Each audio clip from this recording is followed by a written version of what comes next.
5:30, guys.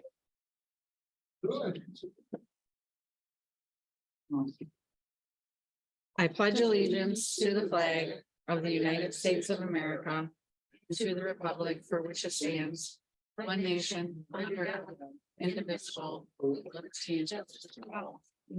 Roll call. The way I learned it. Jenny David. Here. Roger Mayhew. Yes. Charles Wiltie. Here. Brenda Simmons. Here. Here. Craig Scott. Any additions or corrections to the agenda?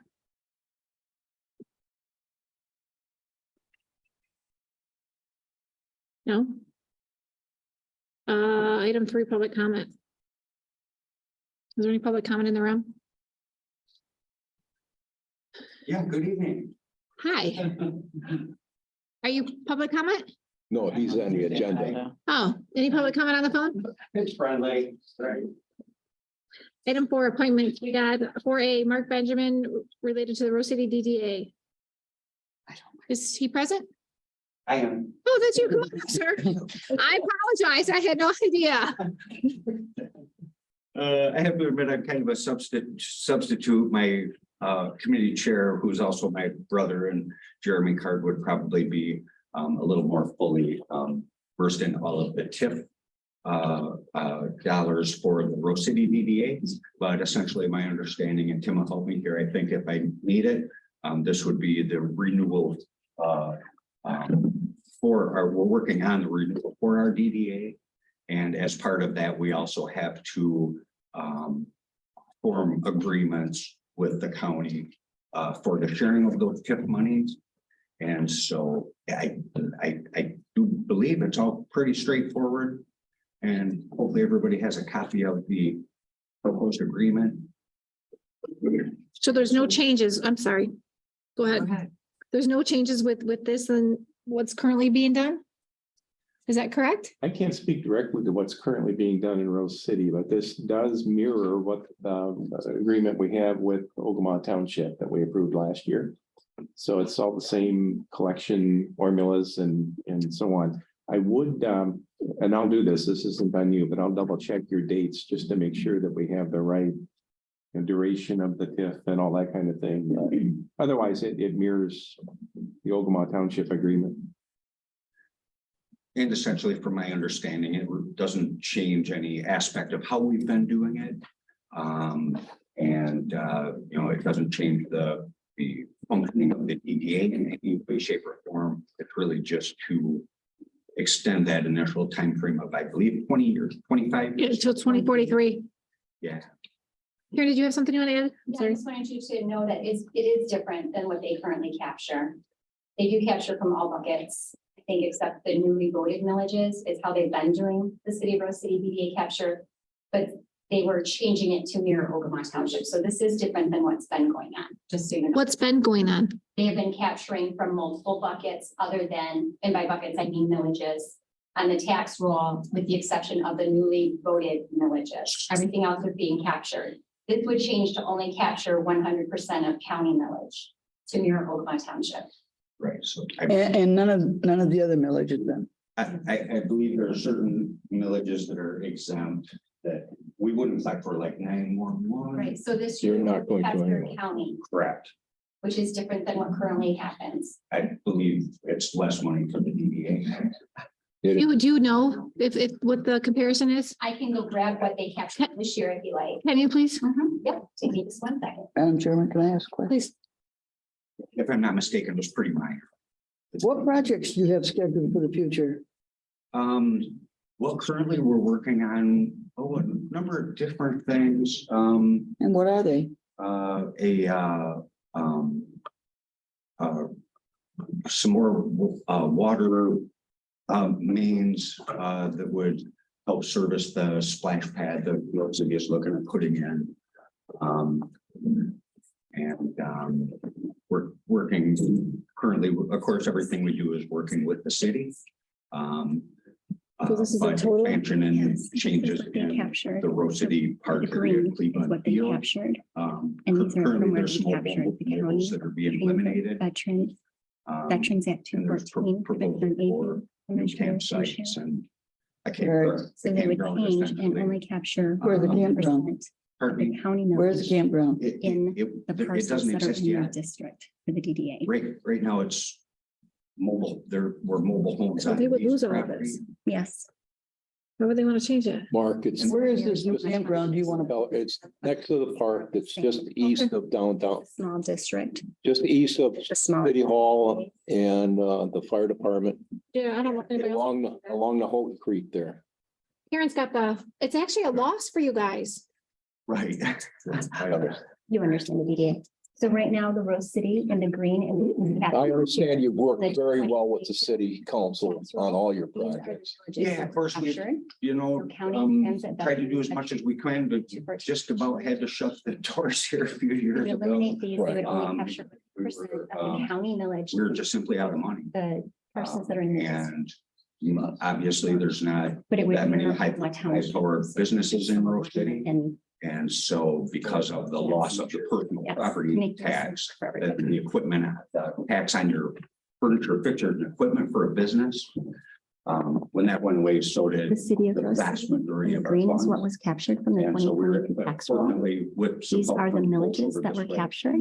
we were able to recapture So some they, of the money so that they the would state lose was these making and only allowances capture the for. county. For But it would then DDAs mirror like Ogemaw ours, and all of Township a so that we sudden, have. you know, I did mine. running out of money. Okay, did you want to see? So fortunately, we were able to. This is the Rose City DDA, and green is what was captured this year from the twenty twenty-two tax roll. So the millages that were captured, Projects go on and it would eliminate we these. had to be. and It would only capture the county Which we couldn't get very for project. the parcels that are in their DDA district. But then it would mirror Ogemaw Townships and we would have DDAs that are the same. Okay? Thank you. Yes, you're welcome. Tim, do you see any downfall to this? No, I think this will be good, not only for the county, but for the DDA as well, because there will be a document finally everybody can refer to 20 years from now to see what's going on, and Right. we don't have to do Right, because I think, the rambling we've been doing here. right, and I think up until now, I'm not sure that there really was a written agreement. Correct, Tim? I think you're right. And so as part of renewing our DDA, which we have to do at the end of the term. We're taking a look at some of these other things and making sure we're doing it right, so. Questions, commissioners? Pretty much got everything. Commissioner Scott, I'd like to see a resolution next week. any questions? Any questions for us, sir?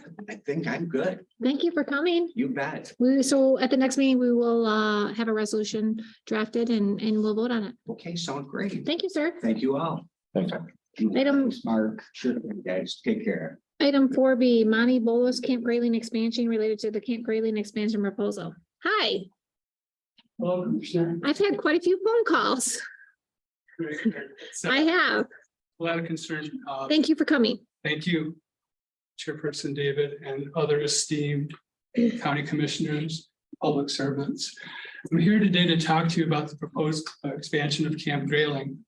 And I'm really at a disadvantage because really we should go out and sit down for an hour and a half over a cup of coffee and talk about this because I have this much information to get into this much time. And it's information that is going to directly or indirectly affect you. I want to get right into this. Camp Grayling presently is the largest National Guard training facility in the United States of America. And to describe it that way doesn't fully describe how large Camp Grayling is compared to all other National Guard training facilities in America. And I'm talking about the contiguous 48 states. Camp Grayling is overwhelmingly the largest, in most cases by tens of thousands of acres, in many cases by 100,000 acres or more. If you were to Google the size of the National Guard training area in Connecticut or Nevada or virtually anywhere, you would see that typically National Guard training areas are 20,000 acres, 30,000 acres, 40,000 acres. If they get to be 60 or 70,000 acres, that's a really large National Guard training area. Camp Grayling comparatively is 148,000 acres as it presently sits. 148,000 acres equates to 230 square miles. most people can't visualize what 148,000 acres looks like. I can't. And so I put together this visual. If you were to take the footprint of Lewiston and Alpena and Rogers City and Charlevoix,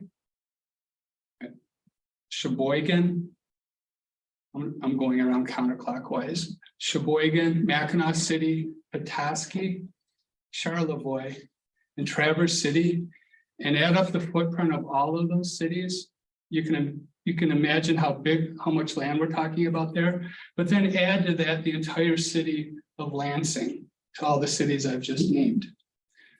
And then add to that the city of Detroit. If you add up the footprint of all of those cities, that's how much land Camp Grayling currently occupies in the north central part of the northern Lower Peninsula. We're talking about an immense amount of land. In spite of the fact that they're larger than all other National Guards by tens of thousands of acres, they have a proposal on the table to more than double in size. They want to go from 148,000 acres to 310,000 acres, which is going from 230 square miles to 484 square miles, right smack in the middle of the northern Lower Peninsula. I want to backtrack a bit and say we do not, we're not one of those radical groups that opposes our military or opposes sheriff deputies or police. We very, very much support them. I helped form a group. Four of us started together 8 months ago. We started a Citizens Action Committee that has grown from 4 citizens to 7,200 Northern Michigan residents. We very much support our military. We're just opposed to the expansion. The question is whether or not Camp Grayling needs to expand. If they're already the largest in the country, do they need to expand? I want to share with you another piece of information that is almost unbelievable, but it's factual. In a typical year, of the 148,000 acres that Camp Grayling currently has available to them, they do not use 50 to 70% of that. So of the 148,000 acres, somewhere between 74,000 and 106,000 acres is never utilized. And so you might ask, how is that significant?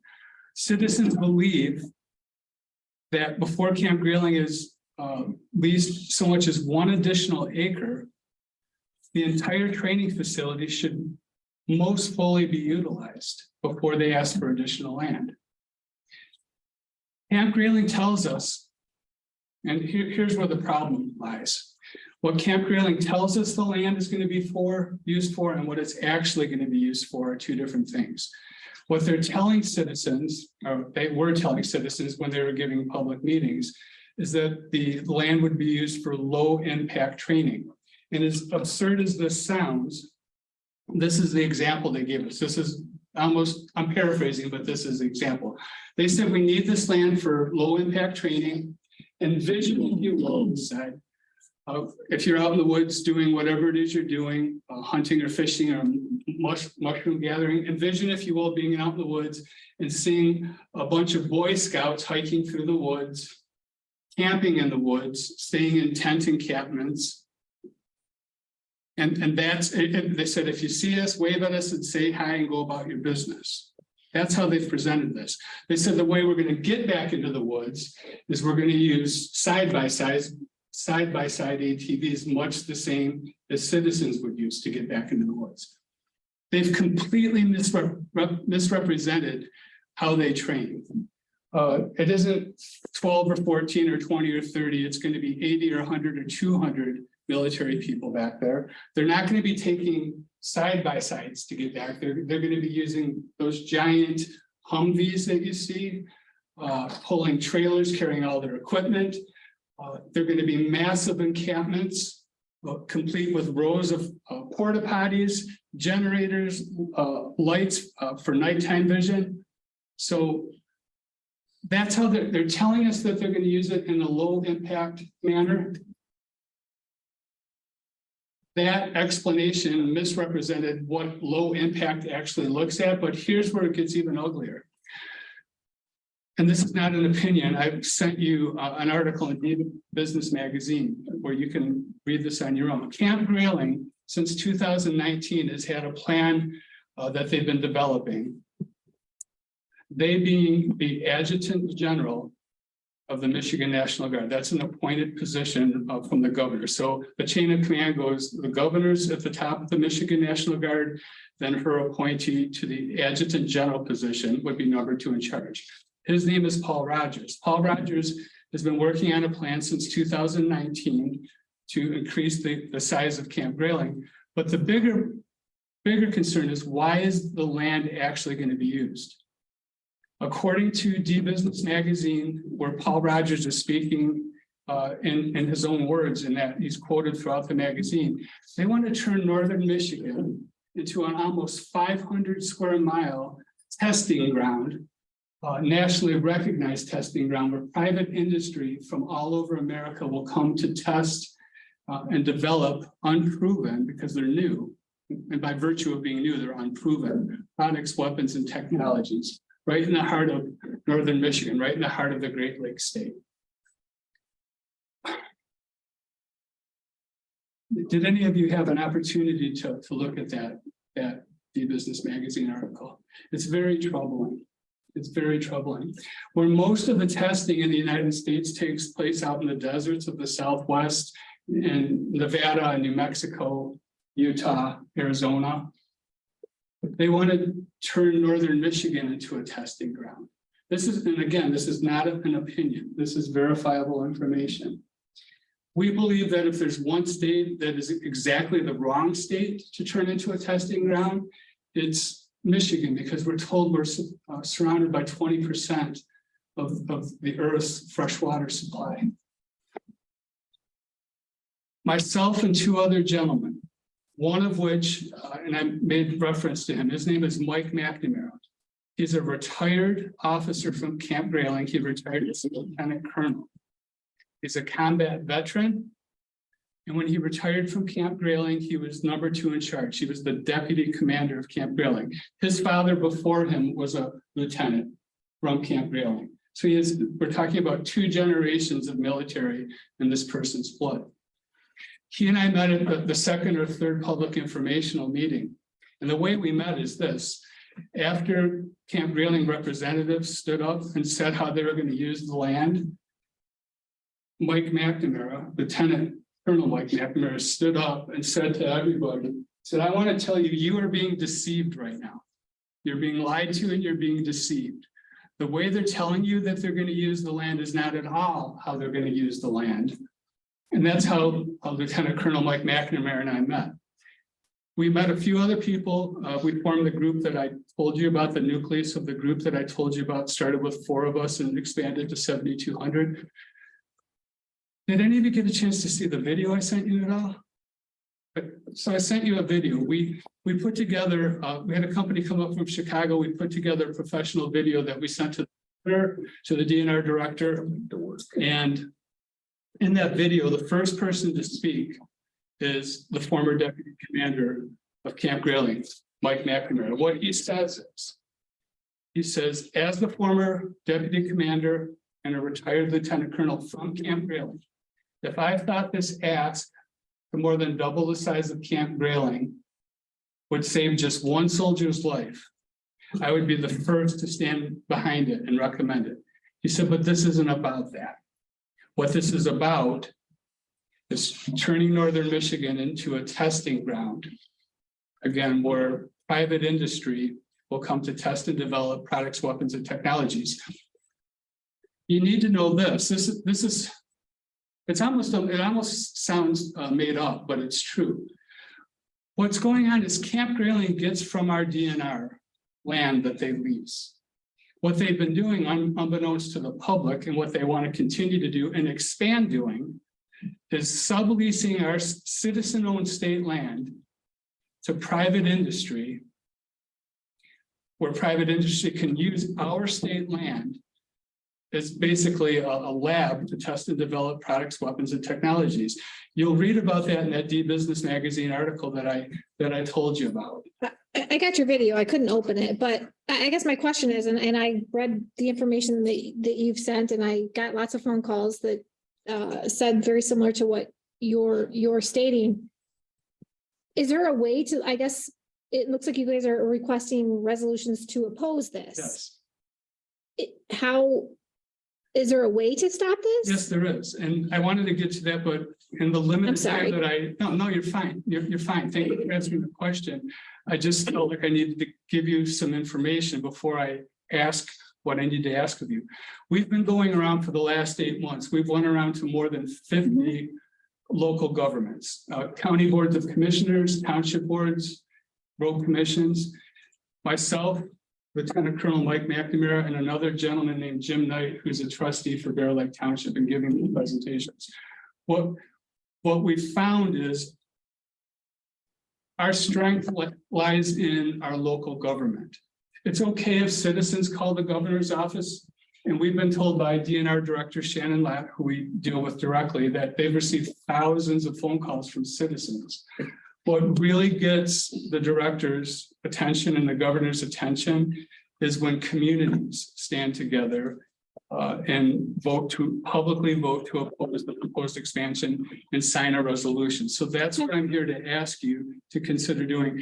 I sent to you in that packet of information an example, a template of what a number of counties have. So far as counties go, we have Sheboygan County, who's not in the proposed expansion area, but they believe it's wrong for northern Michigan. Otsego County, Crawford County, Roscommon County, Kalkaska County.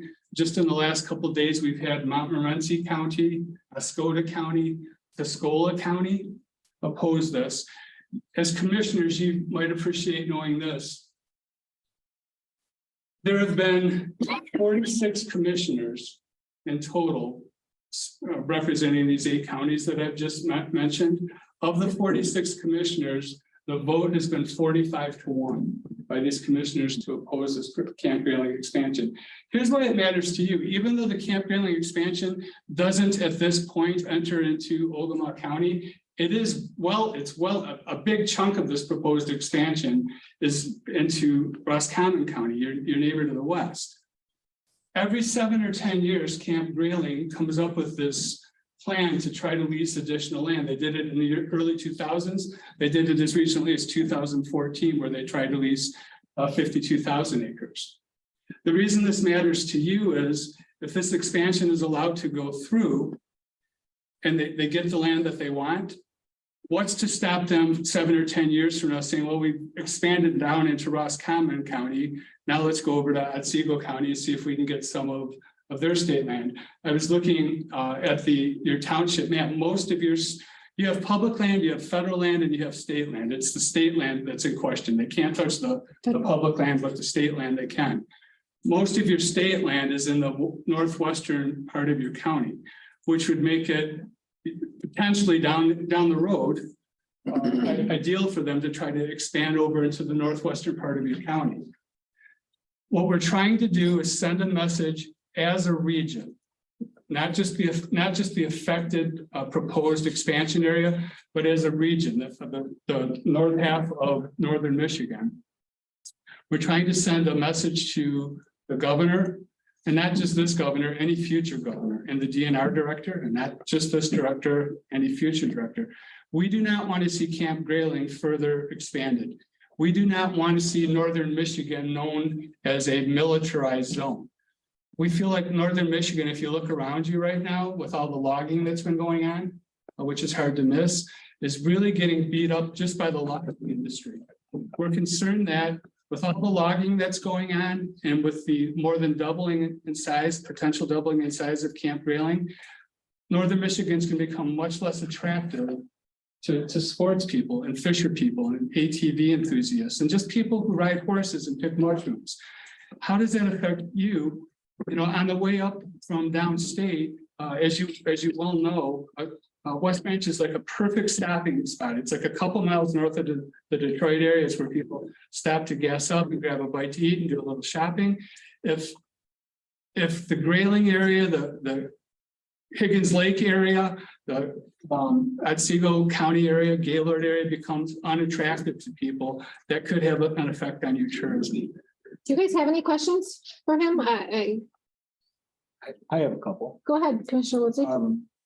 Appreciate you coming here tonight. I have been doing a little bit of research on this before this got brought to us. Thank you. I still need to educate myself a lot more, but so just a question, you said that originally that they came to you guys and said they were just gonna have 12, 20 soldiers, training, coming in SUVs, and then you made the statement. Small groups, yeah. Small groups, you know, that you know, Humvees and everything. So between that statement and also for Lieutenant McNamara with his facts, where are you guys getting these facts from that you're stating? Yeah, absolutely. That's a good question. Much of the information has come from that e-business article. There's also a 73-page strategic plan for Camp Grayling. That's not something you read. It's something that you study with coffee over the course of several days that explains what their grand vision is. And if you read that, you'd be shocked that they even let people live in northern Michigan if they're able to do what their strategic plan says that they want to do.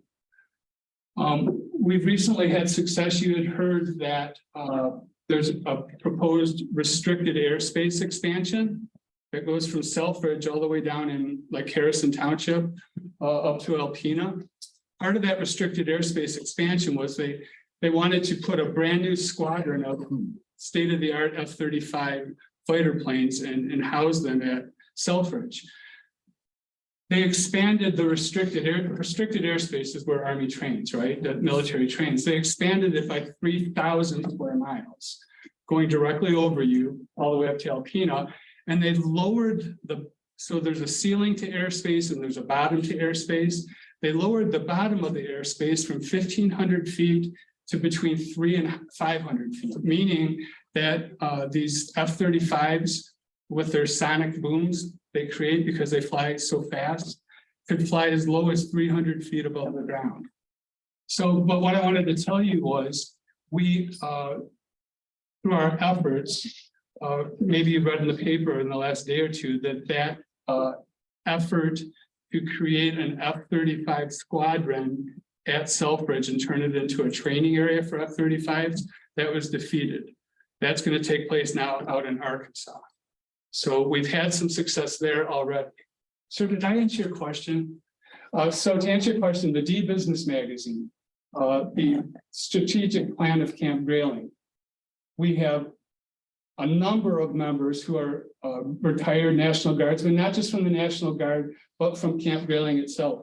There are few people in Michigan as specifically familiar with Camp Grayling is retired Lieutenant Colonel Mike McNamara.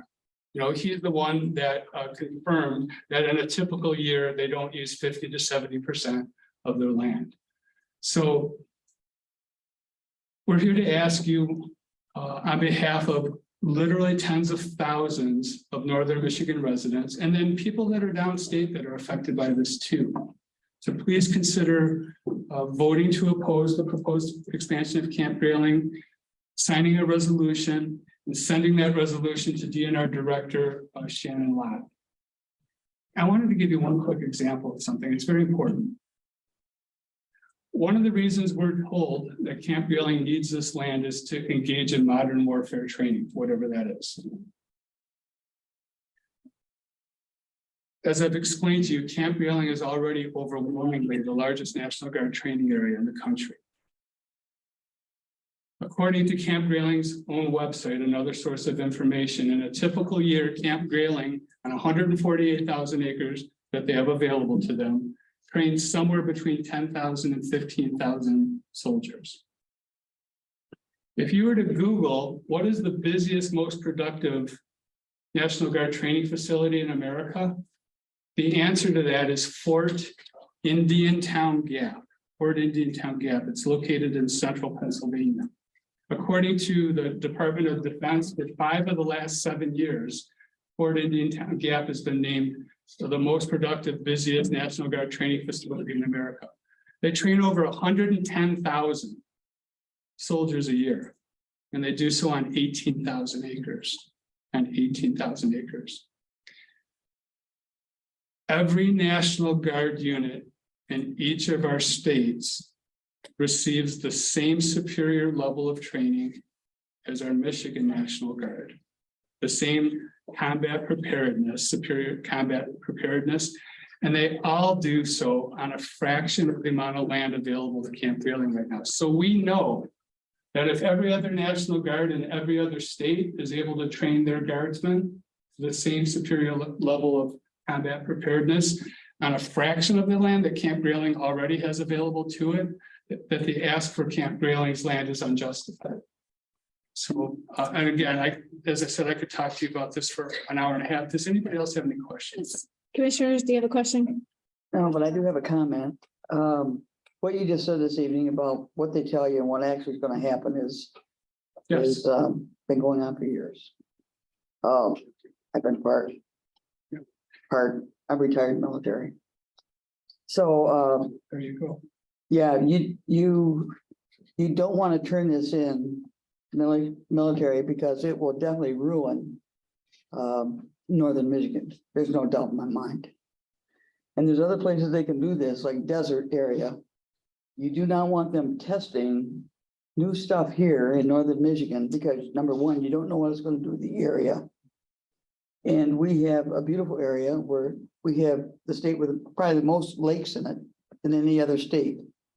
If you have that here, your chances of ruining our beautiful state are, it will happen. In our waters. U.S. Congressman Jack Bergman, who's a retired lieutenant general Yeah. from the Marines, recently wrote in his own writing, in a letter to the editor, wrote into the Petoskey News and other northern Michigan publications, saying although he's campaigned on the pedestal that he's pro-military, he's secured funds for Camp Grayling. He said this ask to double the size is not justified, according to him. One other thing you need to know, we've all heard of PFAS. We all have heard of the former DEQ, which is now the Department of Eagle. There's a gentleman named Randall Roth, who's the district supervisor of Eagle. He was specifically charged with the responsibility of monitoring Camp Grayling's response to the PFAS poisoning of Lake Marguerite, the Asabo River, all the way to the Mayo Dam, and the Manistee River. That was his responsibility. In December of 22, a few months ago, he wrote an 11-page letter to Camp Grayling. All 11 pages of that letter admonished Camp Grayling for the inadequate job that it's done, in his own words, of investigating, mediating, and remediating the PFAS contamination issue. Randall Roth, District Supervisor Randall Roth, did something extraordinary. Rather than type an email to DNR director saying, because they've been inadequate in dealing with the problem they've already caused, I recommend that you don't lease them any additional land. He did it publicly. And it was in all the papers. Randall Roth publicly recommended to the director of the DNR not to lease Camp Grayling additional land because they've demonstrated that they haven't been good stewards of the land that they currently have available to them. I sent you a copy of that article. I sent you a copy of Jack Bergman's article. I sent you a copy of D-Business Magazine. Any questions, Commissioner Mayhew? No. Commissioner Scott? What was the response to this letter? Yeah, the response to the letter was, and this is where politics and bureaucrats come in. The very next day, a spokesperson for Eagle said that Randall Roth doesn't speak for Eagle, that he speaks for himself. That doesn't change the fact that he was the person most familiar with Camp Grayling's response to the PFAS contamination issue. He dealt with it all the way back to 2018. And according to him, they've been grossly negligent in responding to it.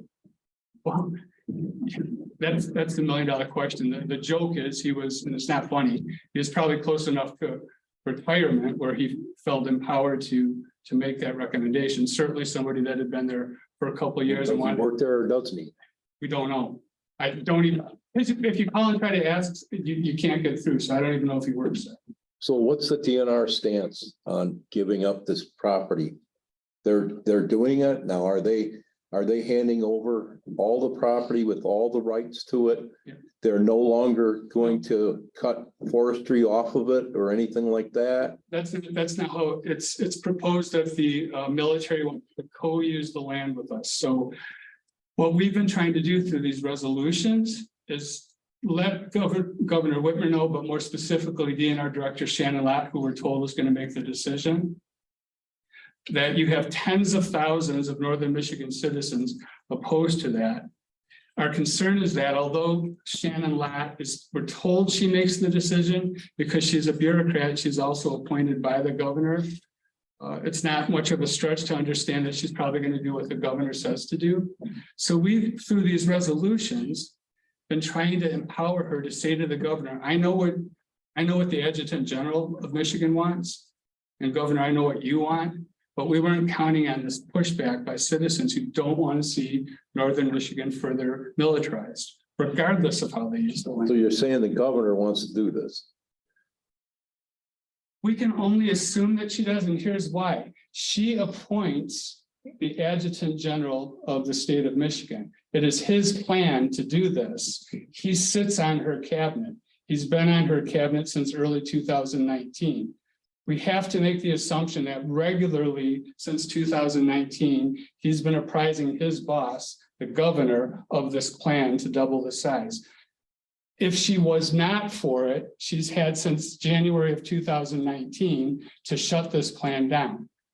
By virtue of the fact that this plan is still going and they're pushing it, we can make the reasonable assumption that the governor supports his plan. That's the most straightforward answer I can give you. Okay. Any other questions? I don't know. Can we put this, Tim, did you have anything you wanted to add to it? No, it's funny, there was one thing I was gonna add, but then you mentioned it, so I don't need to What was that? about the PFAS. Oh, And, yep. I read about that. Again, there's so much to talk about. I just want to leave you with this thought. More than 270 elected local officials like yourself throughout Northern Michigan, representing 8 counties, 38 townships, and 4 road commissions, have all almost unanimously voted to oppose this proposed expansion. And I'm asking at your earliest possible opportunity that you vote to join other Northern Michigan local governments opposing this and sign a resolution. I do want to say that time is of the essence. They closed down the public comment period on February 8th. However, we are told that governments are still able to submit resolutions to the DNR director. So time is of the essence here. We meet next Thursday Beautiful. for our regular meeting, so we'll have a resolution next Thursday. Thank you. Thank you for your time and thank you for all the information. Thank you so much. Appreciate it. Have a good night. Yeah, just want to say Item C, Brian Gilbert, Sheriff. something reverse of that. One is corrections positions reclassification. Good evening. Just 3 things I have to bring up. We would like to, if at all possible, develop a maintenance program for our jail, our corrections facility, and that individual would also help on our building too. And it's preventative maintenance because there's a lot of working parts over there that need attention, all the time. In order to develop that maintenance program, we want to bring to you commissioners that within our budget, the money set aside for a part-time cook, which we don't have anymore, unfortunately, sorry to say, but we do not have that. So that money is there available. All we're asking if we could get the support to change that cook position over to like a maintenance individual, and that'd be 30 hours a week. So if we get support for that, there's plenty of things over there for that individual to do. There's some beds over there that needs to be put together that's been kind of on the back burner. We could turn that individual loose on that.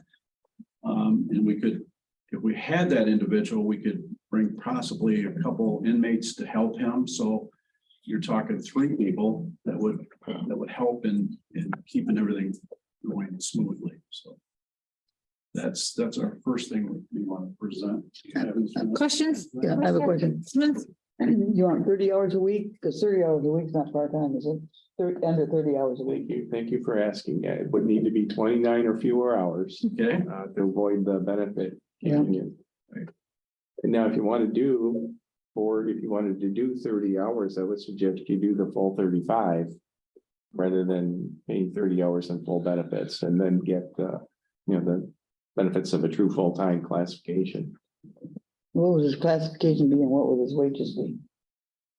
This is actually a position that would fall under the steelworker contract, and well, I think I can tell you Okay. if my evil plan works. But Questions, Commissioner Scott?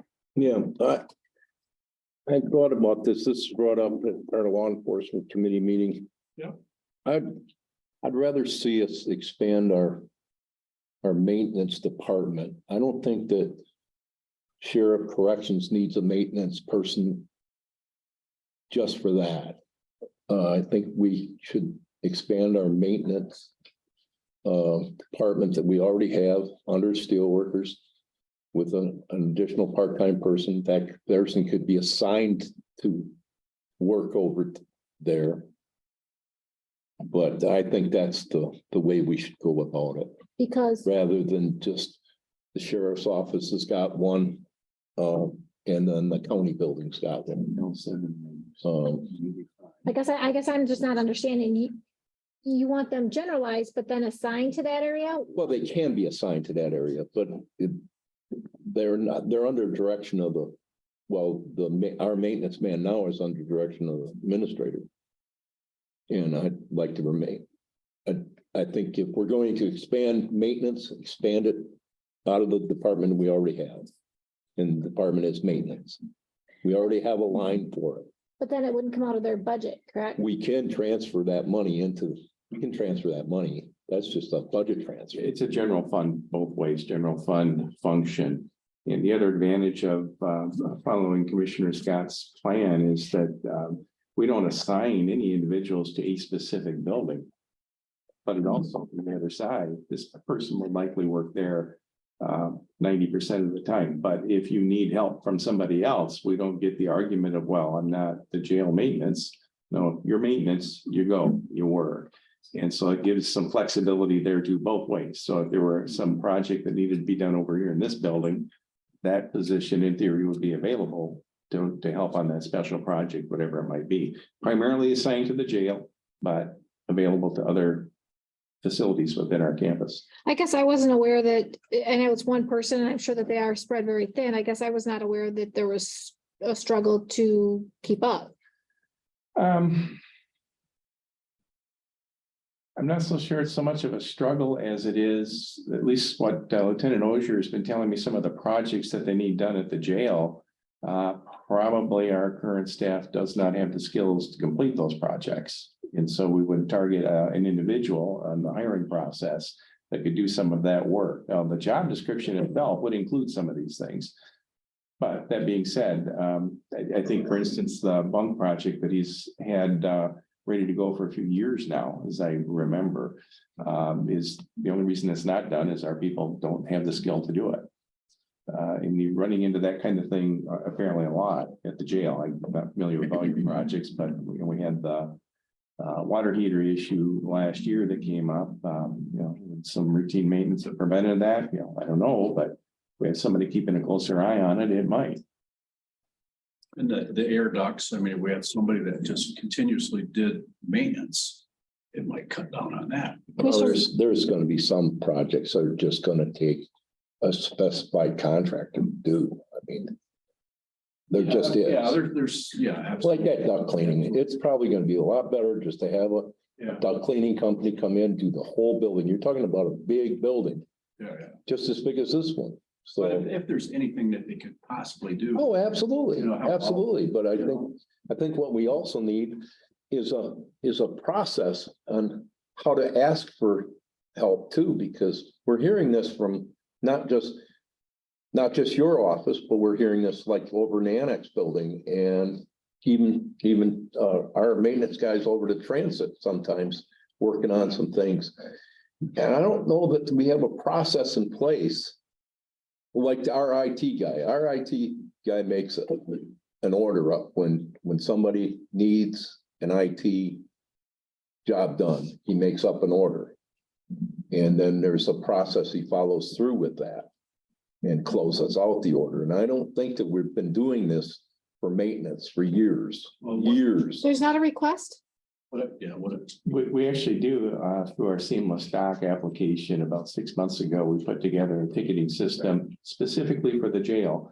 Because you have people working there obviously 24/7. If at 2 a.m. something comes up, we don't want to forget about it. So there's a form now that can be completed, a very brief form that would land in maintenance mailbox in the morning so that when they come in, they can see, oh, they've got whatever the problem might be that we need, light needs to be worked on, so they can go over and, work that into their day. So we do have a system that does that. I've not asked Lieutenant Ogier how it's working.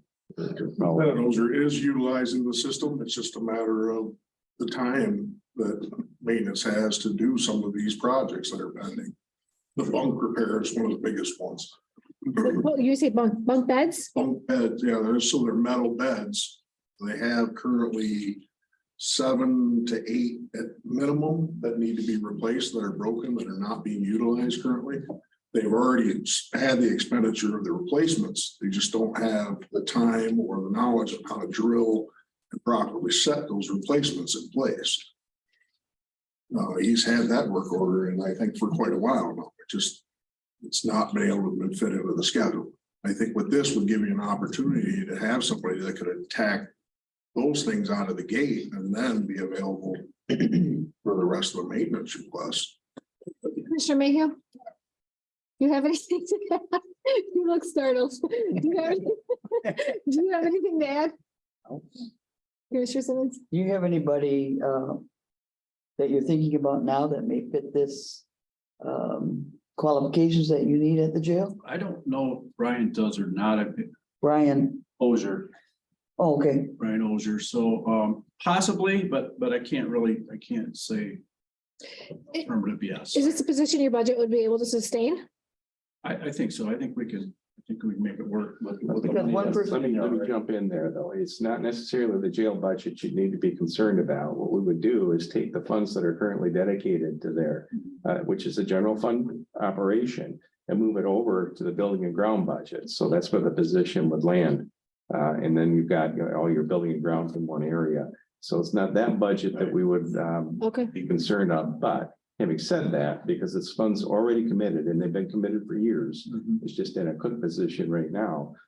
It should not be any kind of harm to continue that into the future. I mean, it's a position that's already there, already into the general fund pie, if you will. I guess I'm just surprised because we filled that cook position with a corrections officer, which was more There was money. a second position that was budgeted in prior years, for the, yes, and that's now just part of the regular corrections officer. Correct. The line that we're talking about is that civilian cook position. When we did the budget, we still were leaving that door open. And we currently do not have a civilian cook employed. So that's the money that we're talking about. The money for the correction cooks is in the budget for the correction officers. They're coming out of the correction line. But that was a new line item to that budget because they were not correction cooks previously. Correct, but they're coming out of the corrections salary. It's all part of the same corrections. umbrella, that they're not out. But you were adamant to have that position. You're right. You're exactly right. It wasn't that long You ago. were adamant that you wanted two cooks Corrections. with corrections Right. capabilities and stuff. So I'm kind of surprised when you said we're missing out on this part-time cook.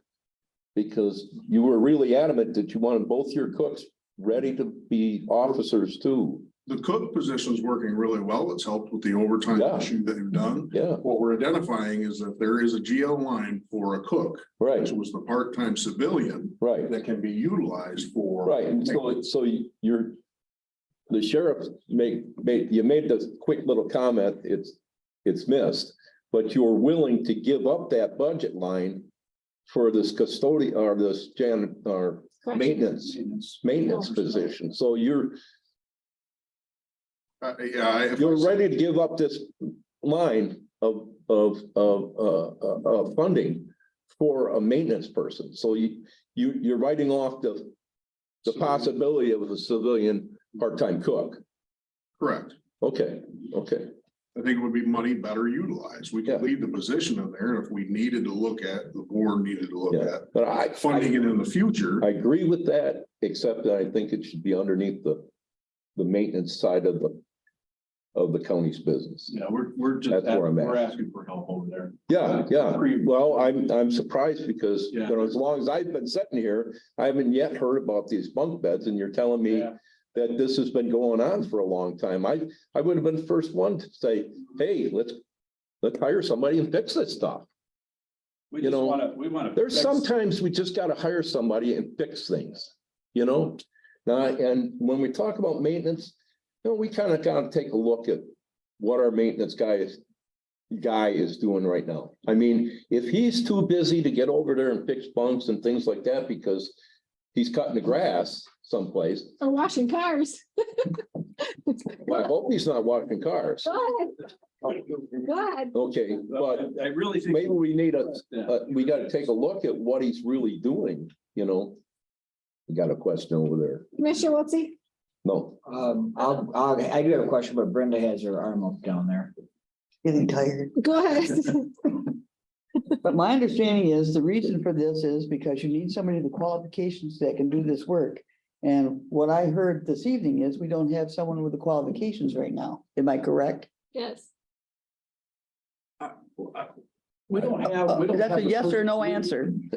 We do not. We don't have, what the That's all I need to problem know. is that we don't have enough. Chris is so swamped with everything else that we don't have the attention that we need to have to put some maintenance together. And it helped at the very end. well, That's the biggest issue that we're up against. I just wonder if it's really this swamp deal. Or do we need to organize his schedule a little better than this? Who's in charge of his schedule? Would be me. Okay. I think we ought to take a look at, is he really being swamped with this? Or are we really working on the time that we need to be working on? If he is swamped, I don't have a problem with the part-time guy to help out. I'm surprised that each department doesn't have a ticket. Like, say you need something put together or something broken or something fixed. I'm just very surprised that each department doesn't have a ticket to put in a request. You don't? For maintenance? I do. Oh, I thought you just said that it was just for corrections. Well, that's who's been utilizing it. It came in Oh. a request. Yeah, I guess I don't. We do it for documentation, so. Yeah, I'm pretty sure. It's prioritizing too. I mean, there's certain things that are priority over another. Yes, Commissioner Mayhew. Are we looking for somebody local this time? Yeah, it would be local. Just a question. Commissioner Wiltie. So currently our maintenance staff consists of one.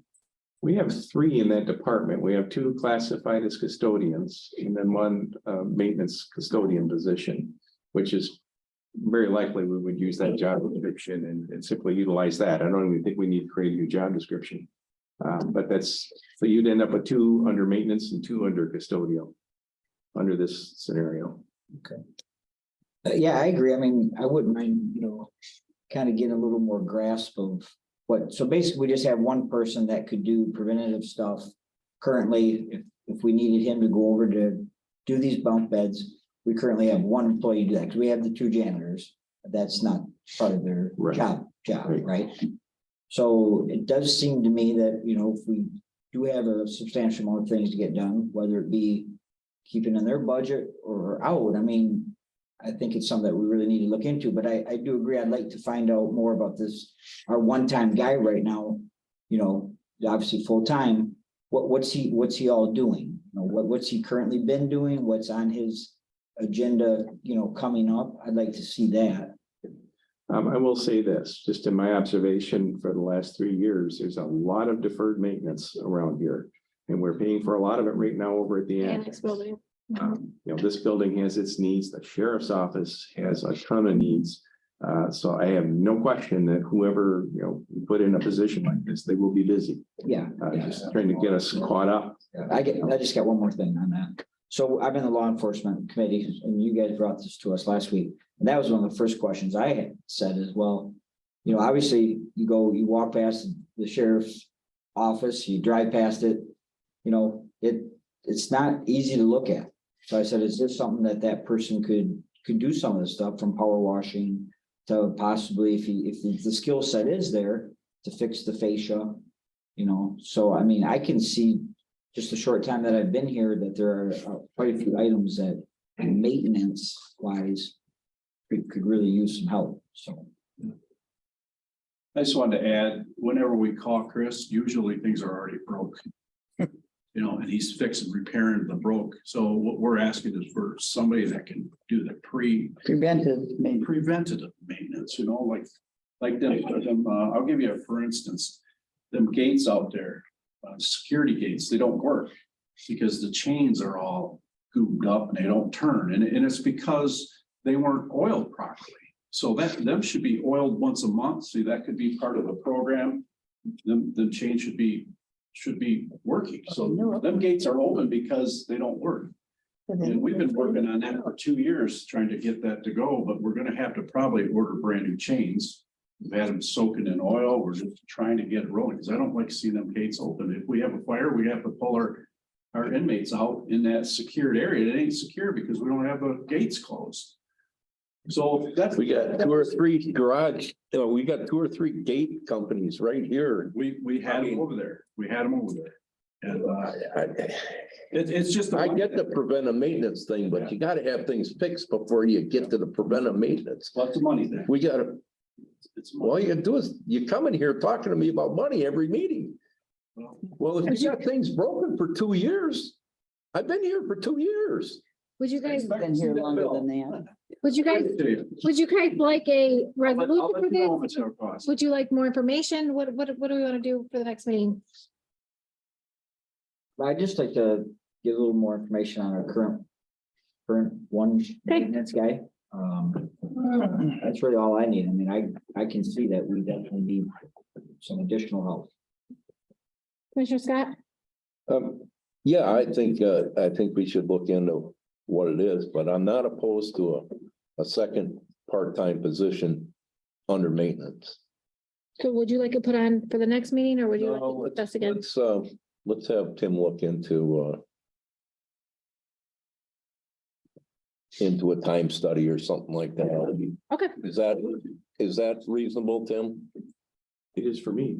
Commissioner Simmons? Yes. And this was a problem when I was a commissioner a long time ago. If I remember right, and I think we do, and I don't think I know we need this. Line item for building maintenance. There should be a line item for maintenance for the annex, this building. I mean, when something goes wrong, you gotta take money from somewhere else to fix the building. There's nothing ever set aside, it doesn't seem like to me, for maintenance, for preventive maintenance of buildings. Does it like the annex, what we're doing right now? It's one big. We haven't had the funding to do what you're discussing or describing. It sounds great, but A couple of years ago, we did establish capital improvements fund. So the framework is there to do exactly that. How much money we got in that? Well, nothing. Exactly. See? We have to look that up.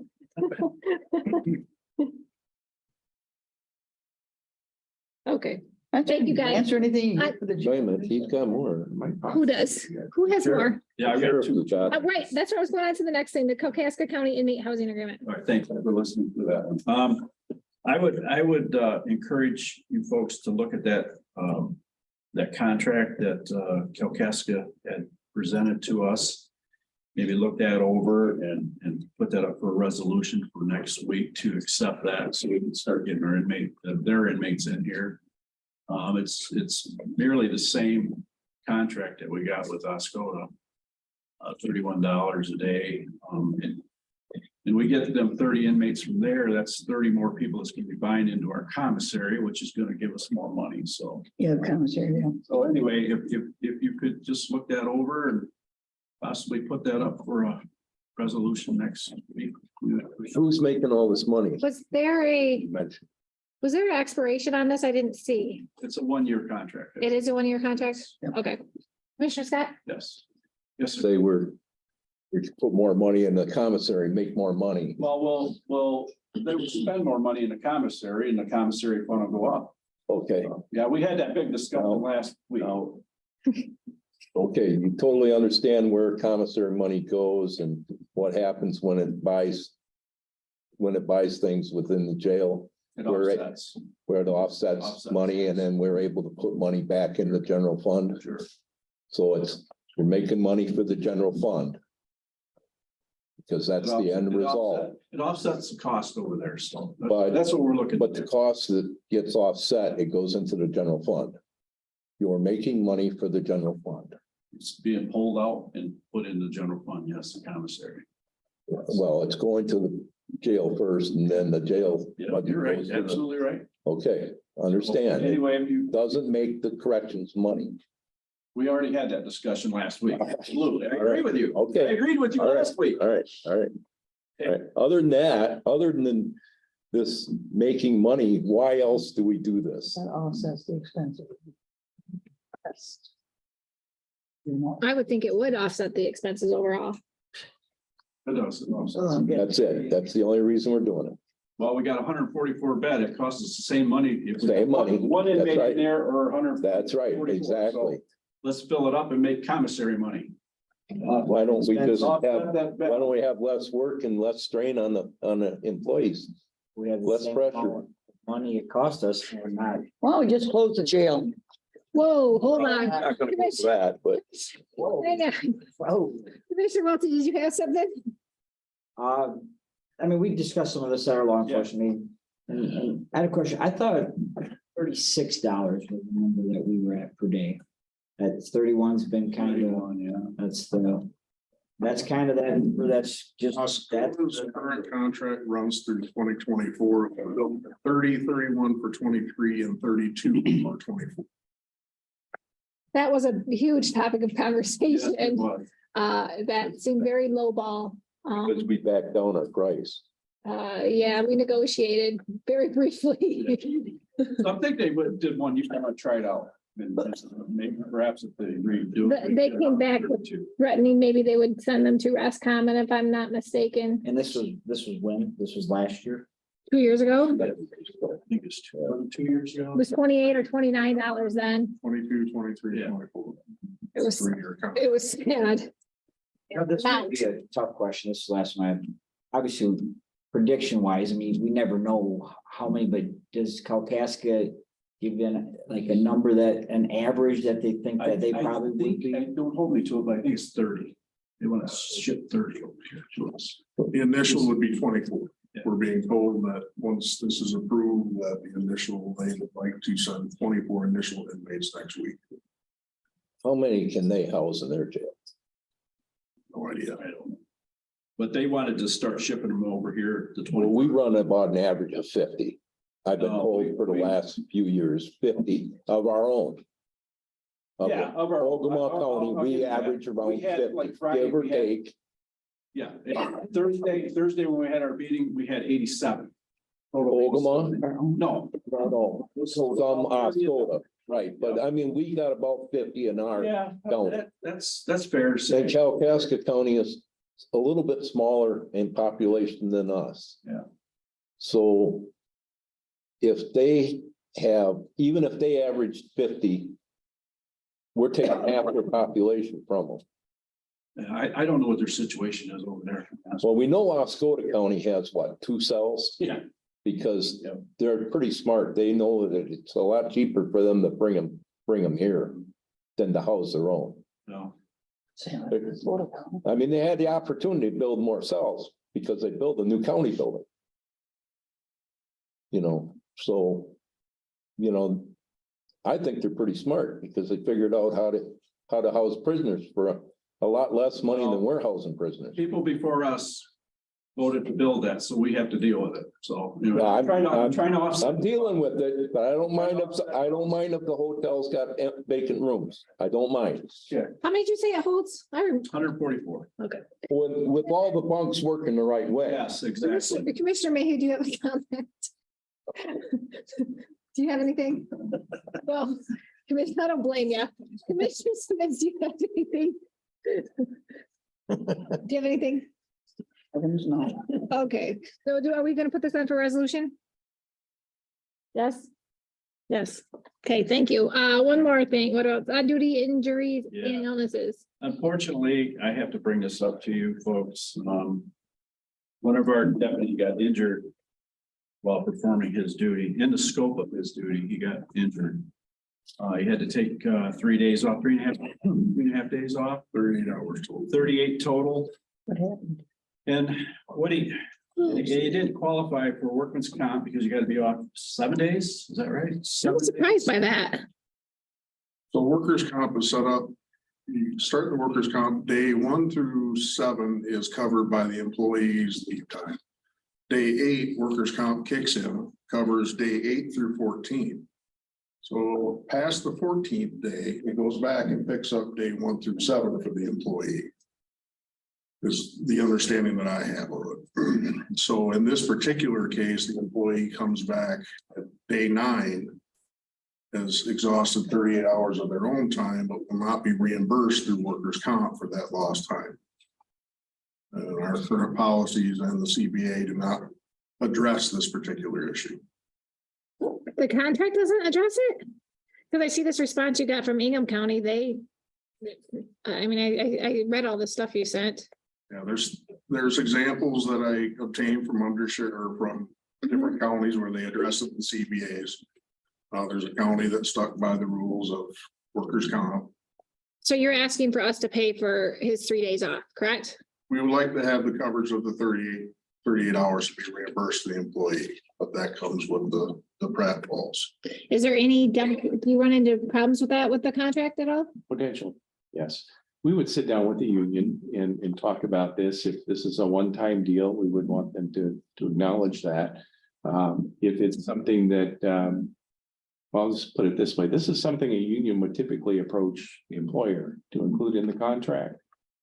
So another approach would be if the union wanted to send us one of those memorandums of understanding that lay this out, then you could consider that and vote it up or down. Or you could propose it. It's unusual for the employer to make a proposal like this to increase the benefit, but it's not unheard of. It could be done. And I doubt we get any pushback from the union. But those are a couple of ways that we could handle it. But either way, we're going to have to engage the union no matter what to come up with the plan. And again, board laying out the parameters. Is it going to be one time this event only and not precedent setting? Is it something that you want to continue permanently? Those are conversations that we'd have to have and then take that proposal forward. How have we not came across this in the past? I think because, this is just my opinion, that normally when you have a workers' comp situation, it goes past 14 days. Because we had somebody hurt not very long ago. Was it a car accident or somebody was hurt? I think it was off. An officer was hurt. Yes, I can't remember who it It was. wasn't that long ago, less than 6 months. I don't know why this is a ringing bell to me. I don't know. Car accident, we had somebody on? I think that's what it was. I think it followed on the heels. Oh, no, it was off duty though. It was on their way home from work. Oh, yeah, that's So what it didn't cover, it didn't fall under workers' comp. Yeah. It was off duty. Well, what about, was it Or because, he would have been, I'm sorry to interrupt, but I don't believe he was covered under workers' comp, but he would have been off more than 14 days. Okay. What makes this situation unique is that they came back in that window of 7 to 14, That's it. which means That's all that they have. the first 7 days come out of the employee's bank. Workers' comp does not go back and reimburse that employee unless they're off more than 14. does an individual have a way to pay for a special benefit that if some situation like this happens, that is that part of their benefit package that you can buy into? Miss Commissioner Simmons, do you have a question? Just clarifying, I'm clarifying. Just it makes it tough. With the brains over here. Conversation going. Commissioner Simmons. Tim, my question was, is there a benefit that the employee can purchase that would take care of this type of situation? Yeah, there's like short-term disability that an employee could purchase on the private market, I suppose. And there's also long-term disability. Would a situation like this fall under short-term for just 3 days? It would depend on the policy. A lot of times, short-term, we'll do literally short-term. Literally, we'll pick up like 14 days and that's it. Typically, it's not for 100% compensation either. It's usually like 80% or something like that. And workers' comp, I think, does the same thing. So even if workers' comp had kicked in, the employee still isn't being reimbursed at 100%, for that time period. So short answer is yes, although we don't have a carrier right now for anything like that. Okay, yes. This is one of a contention of negotiations 5 years ago was sick leave. The commissioners brought up the chance of short-term disability, short-term and long-term disability. They said, this is why they need to bank sick days, because we did not have short or long-term disability. Okay, but you can, So they needed to bank their sick days so that in case of need of them. And we have reduced the hours in most of the banks, but the banks are large or can be large. And you can access those days right away. which is probably what this individual did, and now they're asking to be reimbursed. Am I understanding that correctly? The thing is, just like Tim was saying, you're setting up past practice. You're talking about not just this union, but other unions. I would project they're gonna come to you and ask you for the same thing when it arises. These are contract matters that if we want to negotiate them later in a contract, in negotiations, fine, but I think the way it stands right now, You're not in favor of this. no. Okay, Commissioner Wiltie? Well, Tim also brought up the comment that we could look into this being a one-time deal. Correct, Tim? You can. That's not to say that the bargaining unit would necessarily agree, but we could say this is not a precedent setting action that you're taking. Now, what does that do? Well, it's not precedent setting, but the next time it happens, next summer, you will have somebody standing here saying, well, you did it for that person. We know it wasn't precedent setting, but you did it for them. Why wouldn't you do it for me? And that puts you in a very difficult position at that point. So now you have to say, well, I select you to receive this benefit, but not you. Well, why? What's our justification? It puts you in an awkward spot. It's better to do it or not do it, and that's it. Commissioner Scott brought up another point about other unions. Will they come forward? Oh, yeah, absolutely they would. I mean, this would be something now that's going to be program wide. But again, here we're dealing with a deputy who was injured on the job. A year ago, we had an individual injured in the boiler room. Is that person going to qualify for the same benefit? So those are the things we have to think about. I will tell you, I'm not opposed to it whatsoever, but we need to jump through the hoops to make sure we're doing it the right way and we're not leaving anybody behind as we move forward. And you can choose to wait till bargaining to do it, and that's perfectly legitimate. You could propose something to all the unions right now if you wanted to, and those, that horizon's pretty wide. So it's just a matter of what direction do you as a board want to go. Commissioner Wiltie, what's your stance? I understand that it's, the precedent setting of it, and, it's a huge value and, can change some things, but it also, this officer, whether it be in this case, an officer or one of our employees getting injured at work, these are people that are working, for us, for the county, getting injured on their job. And I also look at it as our job is also to help do everything we can to make sure it's right to them, a loyalty thing. So I'm kind of seeing both ways, right, as of right now. I don't have an exact. if I can, this situation is kind of limited because most of the time your injuries are more than 14 days. So you're really not, you're only dealing with this a very rare occasion where you have the opportunity, the employee has to be off for a certain number of days, but comes back before the magic 14 day. And maybe you can't answer this, or maybe you can, Tim. Did this individual have 3 days banked where they were able to get their pay? I'm very confident they do, Yeah, without even looking at it, very confident. And this is a group that is, if I'm not mistaken, with PTO, right? We don't go sick and so Okay, those banks do tend to build up, but again, that's vacation as well and personal time and everything else that goes into that. I think this scenario is very sad, but I say wait till negotiations. This is all part of their end as far as negotiation goes. Because of the precedents that it would set. And again, this is a very sad situation, but that's my thought on it. Commissioner Mayhew.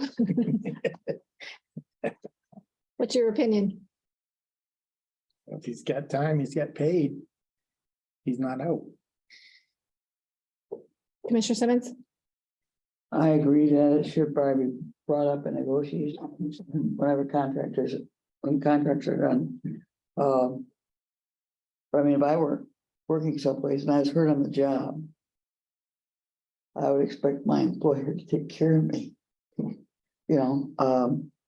So, but that, I made a note here. It is something really to think about. I'd hate to have somebody have to use all their vacation time, but it's only for 7 days, right? The first 7 days, Yeah. for right now. So I mean, I think it should be set up until negotiations where it could be all for one and one for all kind of thing, not selective benefits as you go through there. I don't think it should be selective, and because like Tim said, yeah, this one you do, this one, you can't just do it for one and not the rest. The complex, I think that's majority.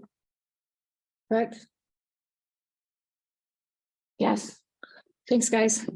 Question. Board.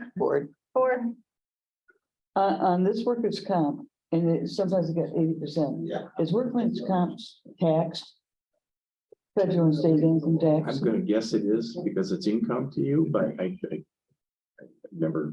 How's that relevant? Why is that relevant? Life insurance isn't taxed. Okay. Mr. Blamer, Transit Director, I'm gonna ask my. Accessibility Plan. Come on up, sir. Was everybody tonight? Good, how are you? Living the dream. Oh, Thank you for joining us. Yes. The first thing I guess on the agenda is this, I gotta turn a page here. Is this accessibility plan, and it's something that MDOT wants us to revise. And there again, it's boilerplate. Just like everything else, it's boilerplate, that's all it is. But it needs to be voted on by the commissioners. I have to send in verification with the minutes that it was approved, and then we'll go on with it. This is something that I have to do every year in my application for funding for the following year. So you guys don't see it because it's not necessary for you to see it, but it's part of it. And I do have LAC meetings, try to have them twice a year. This is annual Yes, and nothing's changed with it. wording has changed with it. It's, we've added a bunch of just different words. It enlarged it by about double. But the essence of it is the same. Exactly, yeah. Did anybody have to review this? Tim, did you see this? I did, yes. Anything to add to it? I'm not alarmed by anything in there. Okay, perfect. Anything, commissioners? I would think, Tim, you added all these words in that expanded it. We didn't have the budget for that many words. Okay, This came from this. I read the plan. I understand what it is. Yeah. We should have a resolution. Commissioner Wiltie? Yeah. Ray, you got next, the bus purchase. So. We got a grant. Well, we don't have the grant yet. There'll be a grant coming in September. For 2 transit buses out of the 5 that need to be replaced, because the price of buses has gone up so much.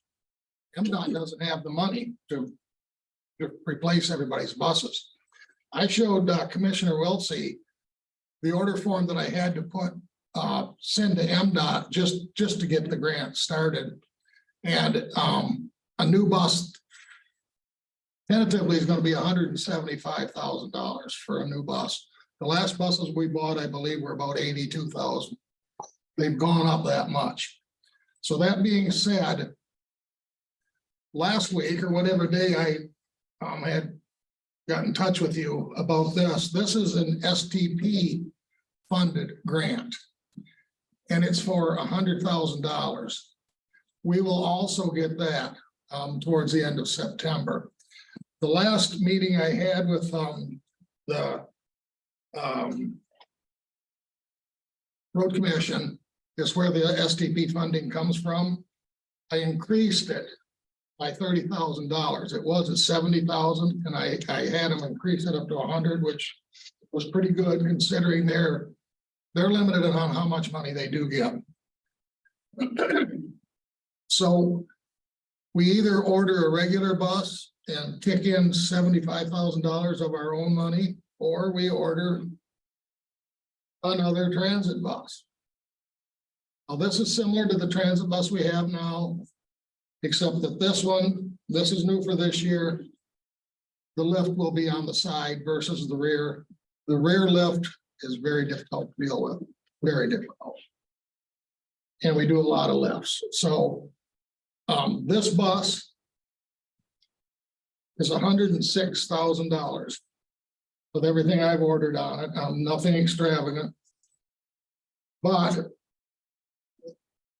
when I talked to the people that told me how to fill this order form out, if you look at the bottom of it, it says anticipated model change price increase.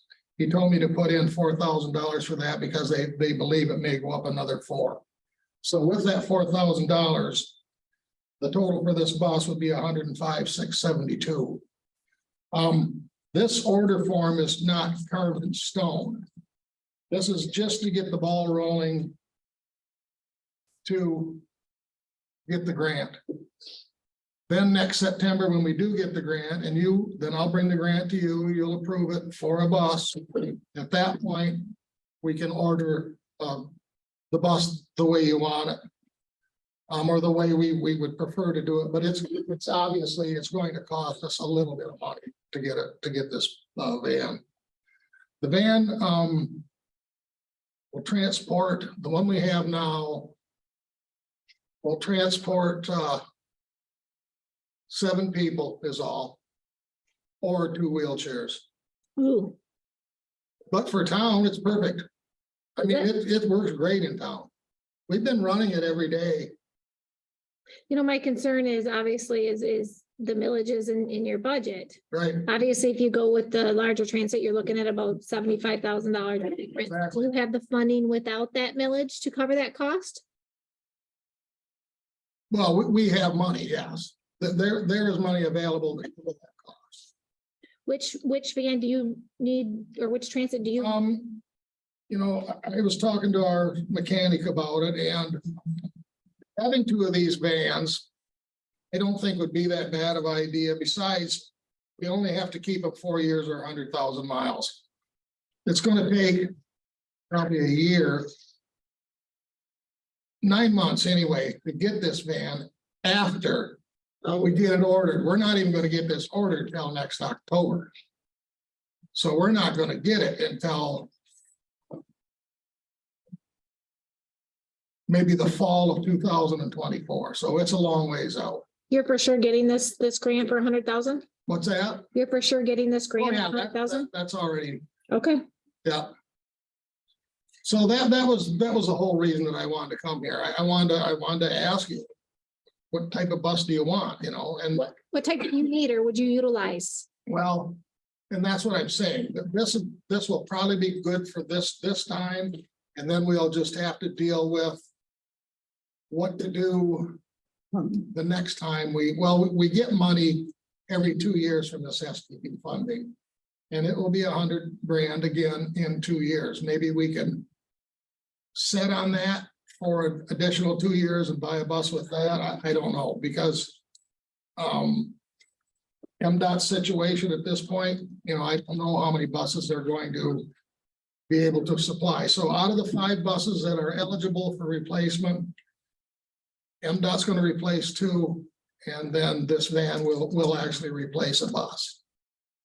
Perfect. So, Commissioner, and I think the vans, they were good in town. I mean, this van goes to Skidway, it goes to Rose City. I mean, it goes all over, but it wouldn't be a regular route bus. So, Commissioner Scott, You got a question for Tim then?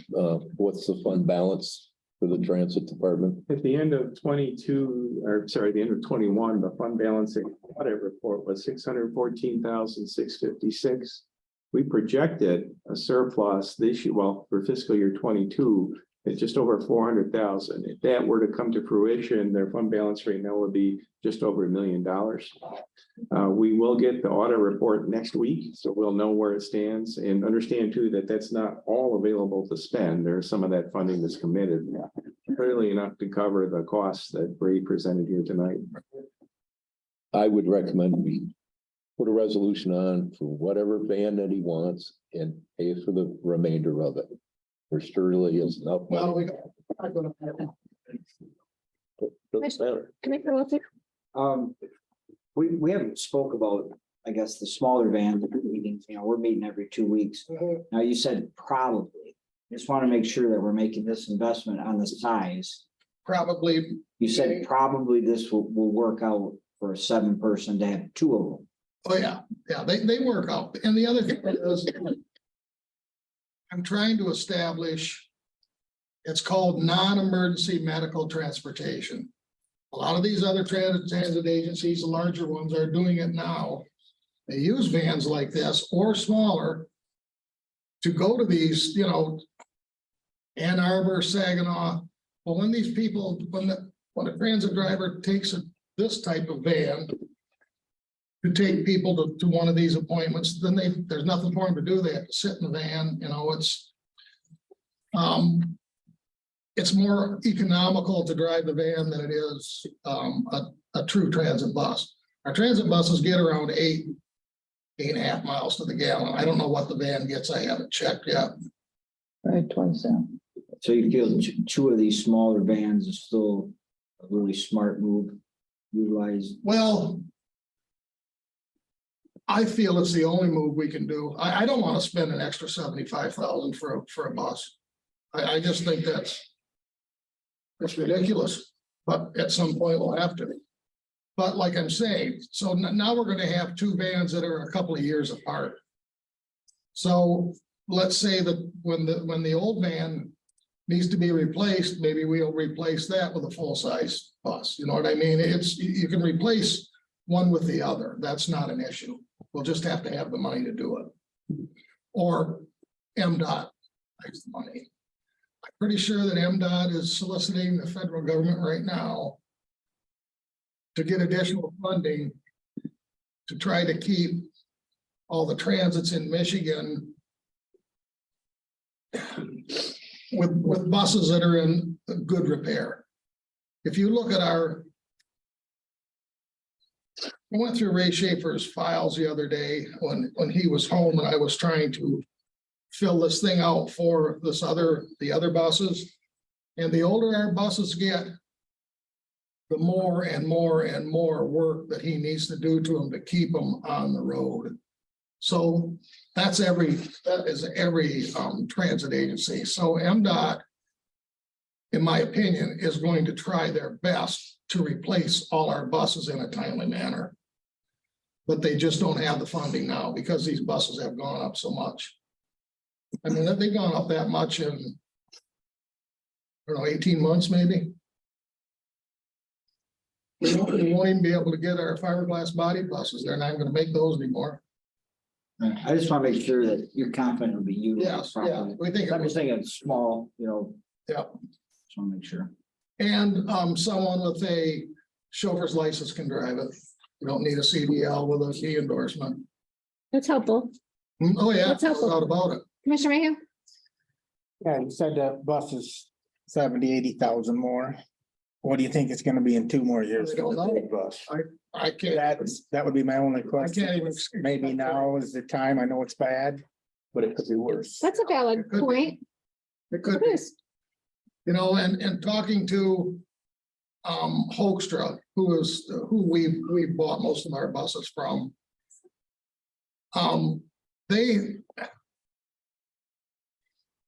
Their philosophy is that during the COVID, everything is going dramatic.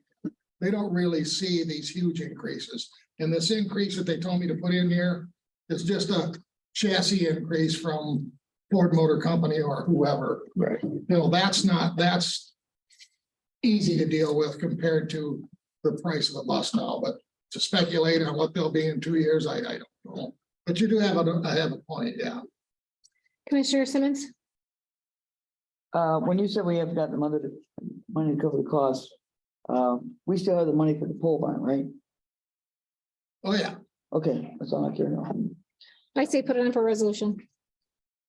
Thanks, Ray. Okay, then I'll just go ahead because I have to have this all turned in by the 23rd at Absolutely. 5 a.m. So. I think you make this call. How's it going with the committee? Are you enjoying meeting every day? Yeah, Is it helpful?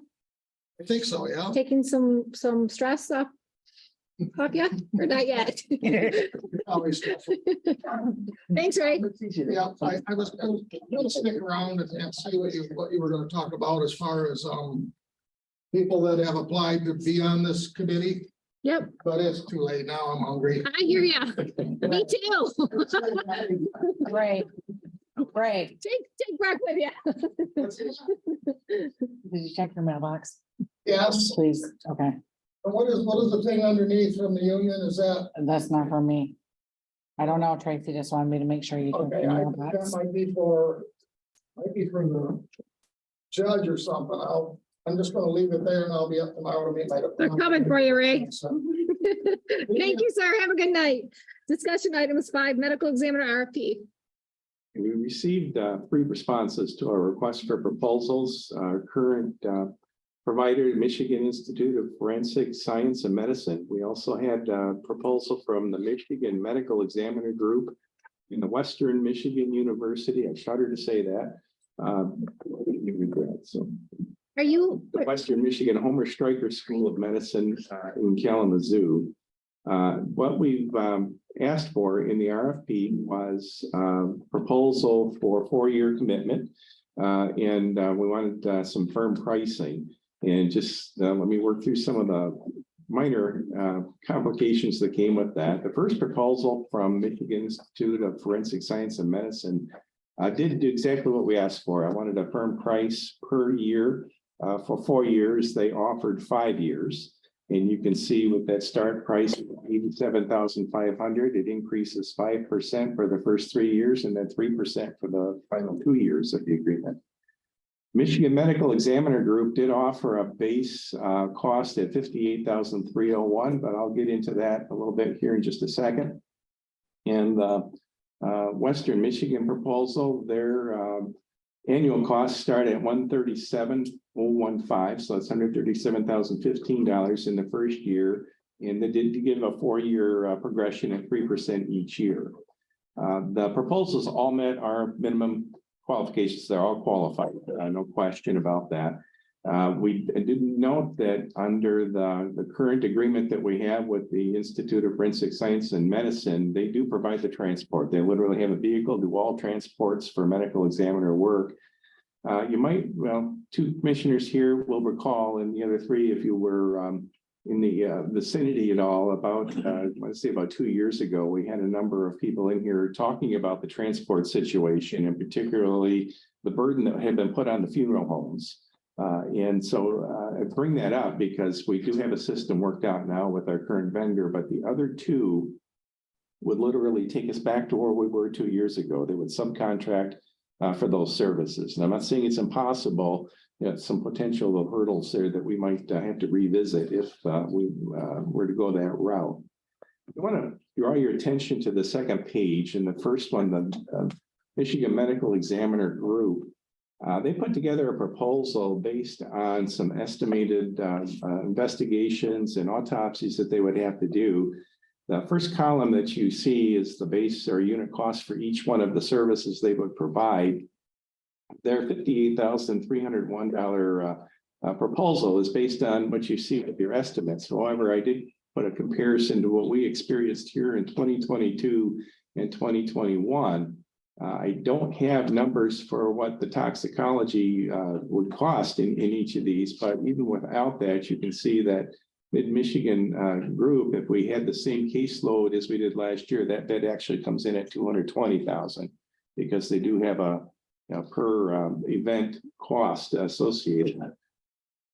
The Western Michigan proposal, I do always put into RFPs, if you have another idea you'd like to present, we'd like to see it. Well, they did. So breaking away from the flat rate that they had proposed that we already talked about, they did also have a unit cost breakdown, and they begin at $39,264 is their base cost. If we do the by per autopsy transport and the autopsy cost based again on the numbers that we've seen in the past, that big goes up to $199,000 in the first year. Now, I can't predict how many medical examiner events we're going to have in a year. Just can't do that. But with 2 years worth of data, you can see we're in a vicinity between 100 and 109 events per year. Autopsies between 35 and 47 in 2 years. We're probably not going down in those numbers. So while we've got the proposals on the per unit, the per unit may look like a better option price-wise walking into it. I think in the end, we might end up costing more. Each of the proposals included a list of personnel that they have assigned. They all definitely would meet our basic needs, no question. I would point out, though, that the Michigan Medical Examiner Group will subcontract for most of that work. The other two proposals, they actually have these employees on staff and available 24/7.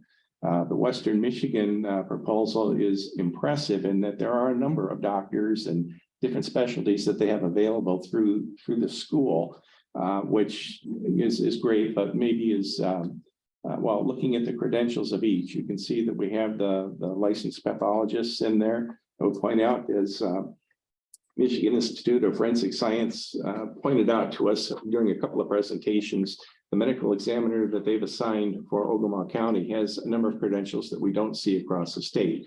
One of those is that pediatric pathology certification. I didn't see that referenced in any other staffing for any of the other two groups that we have. So bottom line is, I would suggest that you give strong consideration to continue with our current vendor. They have the pricing is definitely better. I will say that 87,000, while that is an increase over what we're paying now, our current contract is 70,000 per year. But I did anticipate with this proposal coming up this year, I did anticipate we would likely see an increase. And just doing the calculations, we will probably, we would need to transfer just over $3,700 probably out of contingency to cover the balance that we would need to do for this year. So some good planning decisions that were made here. The impact isn't that great, even though it is an increase. Even at the end of a 5-year commitment, you can see that that cost for that 5th year is still substantially less than the other two start. So I think that makes it a pretty easy decision. Plus, we're very satisfied with the work that we're seeing. Tim, you had said, the 4 responses received. There's only 3. What happened to the 4th response? There was a 4th one that was mailed out. We didn't receive a response. So there are 4 organizations that I was able to identify across the state that do this work. So they were directly mailed the RFP. We did get replies from 3 of the 4. Ma'am, are you here from Michigan Institute of Forensic Science and Medicine? I am, yeah. Do you want to come on out? Steve is actually also on, I think he had a little issue with some audio, but then he went ahead and, logged back in on a different device, so. There he is. Is that him? That's him, yeah. Thank you for coming. Unmute there, Do Steve. you want to add anything to this? I Did you want- didn't have anything to add unless you have any questions about the contract. or- Steve, did you have anything? Just whatever questions you guys might have. Has there been any, we're happy with the service, everything? We haven't heard anything in the last year or two. We haven't, and the issues that were brought to us about a year and a half ago were all addressed, and it turned out most of those were older issues. They weren't even current at the time they were brought to us. And I've been very impressed. I've talked with Brian Hart several times at Michigan Institute of Forensic Science and Medicine. A mouthful. I can't see your acronym. It doesn't work out. But in any event, Brian is keeping me, he's very excited when he talks to me about keeping me informed about some of the things they're doing at the Institute. I am really looking forward to, if they haven't already, establish that toxicology lab that he's been talking about. That seems to be an area, at least from what I've heard, talking to our first responders and law enforcement, is how long it takes to get a toxicology report back. So if they're able to get that lab up and running, you're going to see a much faster turnaround. I think some very happy people because they're able to get the information they need a lot quicker than what really anybody else can. How many counties now do you guys serve? We cover 8 Yeah. counties, and then we also cover the Chippewa tribe in Leelanau and Grand Traverse. Did you say 8? You cut out there. I'm sorry. Yep, 8 counties. Okay. So Now- right now we're at about, I'm sorry, No, go we're at ahead. about 10 to 14 days for the turnaround in toxicology right now. Wow. So, I mean, obviously a lab would improve that even more, but just with the changes they've made in the last year with the lab, we're getting back in 10 to 14 days. I think at the last meeting, we approved a new medical examiner, or Deputy. that was for you. You Correct. guys, was there? Oh, go ahead, sir. Yep, that's Deputy Chief Medical Examiner, Dr. Donald Higgs. What happened with the previous? He's a deputy medical examiner under Dr. Mahabir, who's the chief medical examiner. Because So last we- year we had a couple of them here. We got to So- meet and, Sounds like they're still there. Yep, so we have 2 forensic pathologists on staff. oh, okay. Questions? Well, from what was brought up a couple of years ago, Hmm. we put you guys kind of on double secret probation. And it's pretty much worked. The sheriff's department concurs that everything's been going good. And it helped when you guys started, got relief in funeral homes and things like that. Yeah, this is, it's a service we have to have, and then especially on the law enforcement side, we need those toxicology stuff in a timely manner. We need evidence secured and all that, and that all seems, Sheriff, you concur, everything's been good. I'm satisfied with staying with them.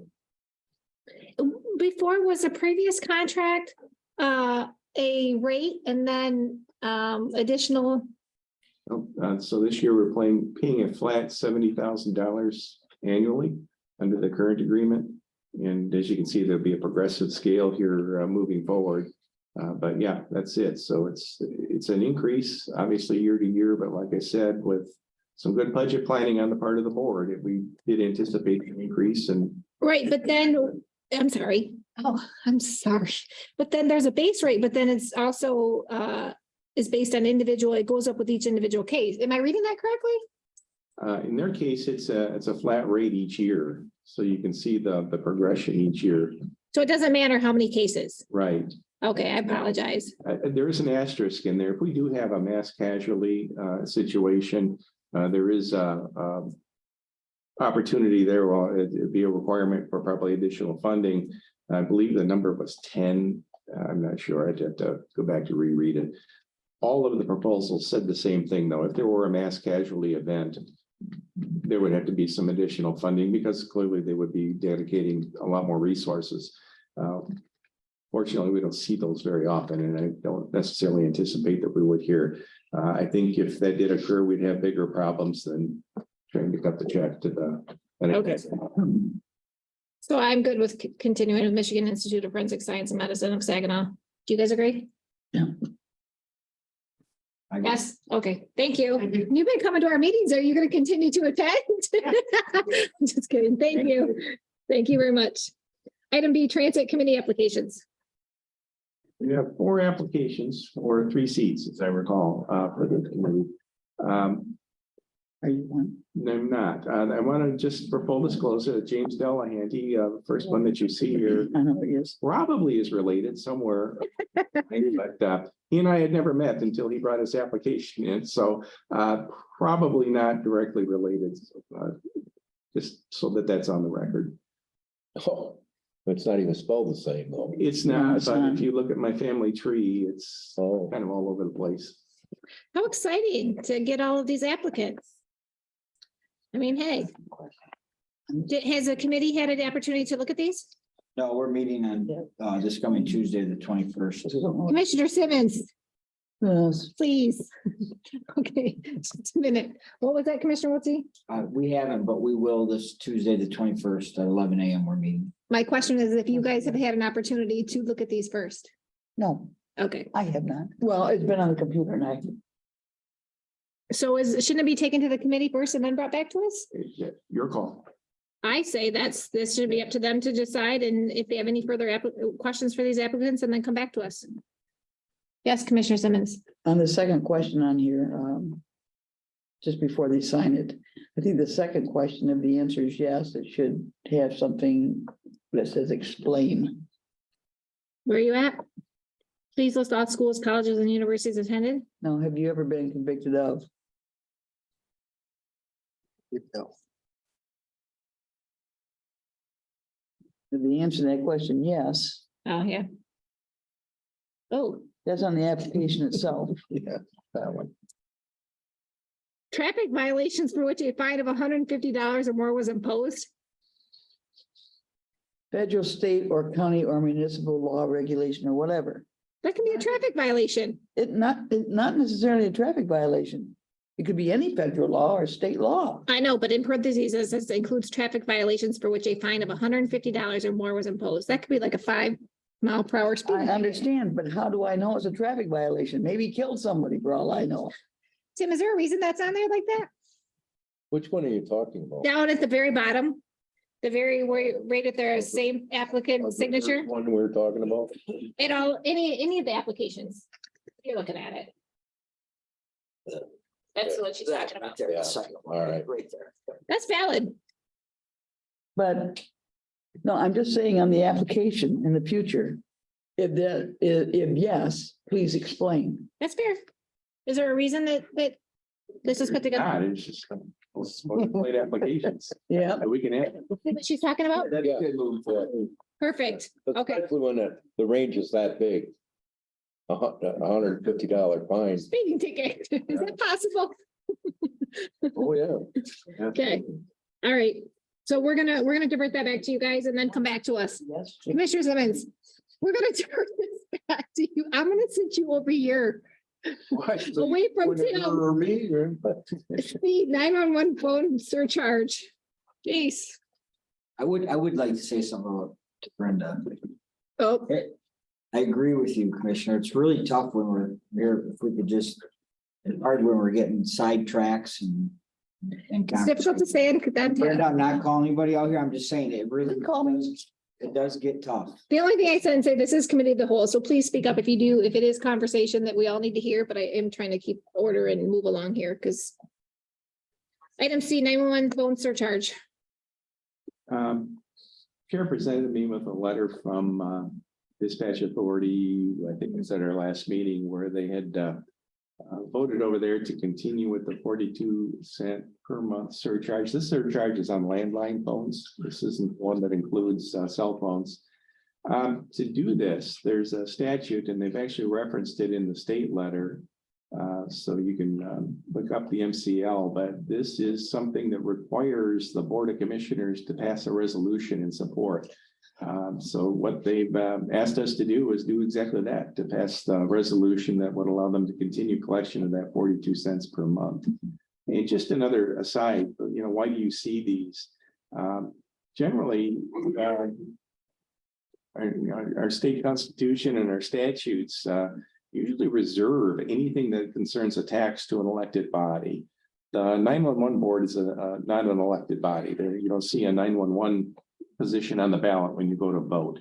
And that's really the trigger on these. So if it has to do with, in this case, a surcharge, but certainly if it has to do with a countywide property tax, that has to get your approval before it can ever be imposed. So that's why you're seeing it here. And you can see again, all the MCL citations throughout that letter that tie us back to that statute. So that's why it's here. It is a routine matter, so probably worthy of approval. I'm on the 911 board and I've only had 2 meetings and it's fairly new to me. So it's been a little bit of a learning curve, but I did receive a email from Jessie. She reached out to the state, Lindsay Keith from the state of Michigan, related to if a resolution was actually needed. Have you had conversations with her about this week? I only read the statute where it says a resolution has to be approved. Okay, That's where I stop. the understanding was that if there was no change in the charge, that it didn't need to be out for this email to you. I thought maybe she had conversation with you. No. This just came through Tuesday. So I will forward it to you, but there's no change. Right. Okay. So you'll have that on for a resolution if needed, and I'll forward this email to you. Any questions, commissioners? I would suggest you do it anyway, because I don't recall ever seeing a resolution in any of the archives that started this in the first place. Oh, This will make us absolutely certain that it's, official? yeah. Commissioners? It's fine, I put it on. Okay. Item D, standard of conduct policy. There's nothing new to add to this, other than it has been forwarded to our bargaining units. I did receive a reply from one bargaining unit, and to sum it up, they said it's pretty much common sense to them as far as the rules were concerned. So they were certainly happy with it from that regard. And if you agree, then I will prepare a resolution to adopt it. Anything to add to this? Which unit? The steel workers. Steel workers coming on that? Okay. Commissioner Wiltie? Commissioner Simmons? Commissioner Mayhew? Okay, on to the next. Appointments to a Saddle Valley Community Mental Health Authority Board of Directors. The term of Rose Walsh will expire March 31st, and Mental Health Authority has asked that she be reappointed. She was a previous commissioner. She's still pretty active. She serves on the NEPSCA board. She remains on that board as well. She lives down the street from me. So she wants to continue, obviously. I didn't ask her. I assume Mental Health Authority did when I sent the letter. Okay. Any questions? The only thing is, maybe convey to mental health and any other people that please let us know a month ahead that they're gonna have somebody run a term out. We're right there at the end right now. March 31st. That's all, It doesn't say how long, does it say how long this term is? It's 3 years. I'm okay to put a resolution on for it. Okay. Commissioner, Yeah, it's really important. Steve, they want her back. She should be doing a good job, so. I think, who's on the Saddle Valley Community Mental Health? Are you on that, Commissioner Simmons? Do you serve on that committee? Are you a commissioner there? I know Gary Clacking still does it, correct? Yeah. And yes, Commissioner Sherber, those two. Okay. Oh, yes, I'm sorry. I didn't know that. Not me. Mr. Serbrook, yeah. Great. Item F, review of Ogemaw County ordinances. Yeah, hopefully I didn't overwhelm you by putting all these on there, but. You did. We have a bit of an awkward situation in that I think I've got about 7 ordinances here listed. About 5 of them, the county does not have authority to adopt.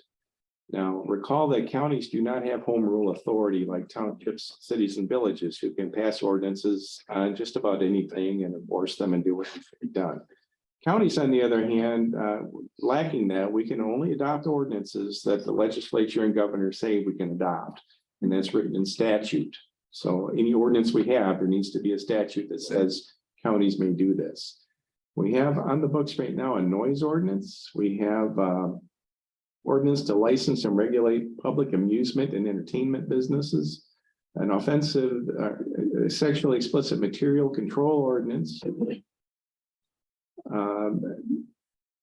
If that one, a toxic or hazardous substance ordinance, and correctional facilities, jails, and prison camps ordinance, none of which have that authorization for counties to adopt.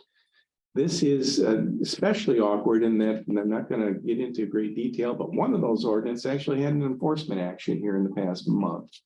The prosecutor came to me and talked about it, and I said, there's absolutely nothing you can prosecute because we don't have the authority to make any kind of an action based on not having the legislative ability to do it. So those 5 ordinances need to be repealed. We have 2 others, though. One is an electronic records ordinance that deals specifically with pawn shops. I was actually surprised to see this, and I had no idea, but counties can adopt this, but I am absolutely not clear about what authorities we would have to enforce it. The statute isn't really all that clear either. And honestly, if we're going to regulate pawn shops, the place to do that is the zoning ordinance anyway. There shouldn't be necessarily competing standing ordinance somewhere else. That just muddies the waters. The other ordinance on the books right now is one that establishes a brownfield redevelopment authority. This is an ordinance that counties can adopt, and this is one that looks like it was adopted in 2005. However, that comes with some baggage as well. If you have a brownfield redevelopment authority, you need to have an authority board. And recall, I'm using the word authority a lot. Authority is a body that is independent of the Board of Commissioners. Outside of your making appointments, they are an authority like the 911 authority and the EMS authority. They have their own governing boards. They have the ability to sue and be sued and take certain actions. In the case of a brownfield redevelopment board, they're set up to generally do cleanup operations. So if there's been a big contamination site, what they would do is set up a district, if you will, a special tax increment finance district, a lot like our DDAs operate, and capture tax monies to do cleanup work. And it's very specific. There has to be a plan, has to be drawn up by engineers and so on. We currently don't have any brownfield operations going on. But I guess there was one when this ordinance was adopted, and that project is now expired. We unfortunately don't even have a board right now with any active or any active members or any legitimate members to even do anything with a brownfield plan. And I would suggest repealing that only because for that reason, we don't necessarily need to have a board sitting out there with nothing to do. Now, repealing this isn't going to cause any hardship anywhere in the county. As I said, the one project is already complete. And if another project did come up where this would be a good tool to use, the board can reconstitute a brownfield authority at that time and set up all the rules that go with it. I would also submit, though, that this is a pretty localized type of a project, and this is something that usually you'll see planning commissions involved in, and particularly more local government than the county. So townships, cities, and villages really tend to take these on because there's a property, maybe an old gas station that needs cleanup work, and they're probably better positioned to deal with a brownfield plan than what the county would be. For the county, if there was a contamination area that traverse more than one municipality, that might be a good role then for the county to take on a project like that. But otherwise, philosophically, I think it really belongs in the hands of the township, cities, and villages for very specific projects that they might have. So I'm suggesting that we prepare a resolution that we repeal each of these ordinances, particularly those first 5, because we don't have authority to have them in the first place. But the other 2, because frankly, I don't see us really having an active role in any of this right now. And rather than have these things lingering out there, potentially causing a problem in the future, that they be repealed now. And again, with cases like the brownfield board reconstituted when it's needed. Does this eliminate all county ordinances? No, you'll have a zoning ordinance, for instance, that's very active. We have a zoning administrator who's enforcing that. We do have an ORV ordinance. Yeah. That we work with. We do have a handful of them. I was able to get into the files and we've got them all scanned now, and so they're very easily accessed. And so there's just a handful of them though. They're not huge numbers. Questions, Commissioner Wiltie, No, I agree with Tim. Commissioner Wilt, or Scott, I'm sorry. Yeah, we need to get this stuff off the books. A lot of these things are, I see what happened in the past. They were knee-jerk reactions to complaints and townships that wanted the county to take care of issues that they have to do themselves. As Tim has explained, they have home rule. We do not. It's a big difference on how government works. They have a lot more ways to take care of problems than they like to think they do.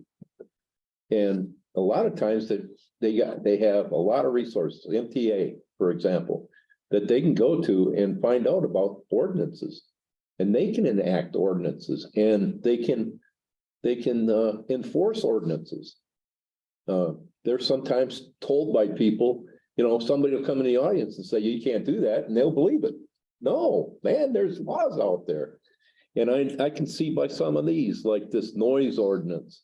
This is probably 1979. Somebody came to them and says, hey, the county needs to take care of this. Well, it's not the county's job.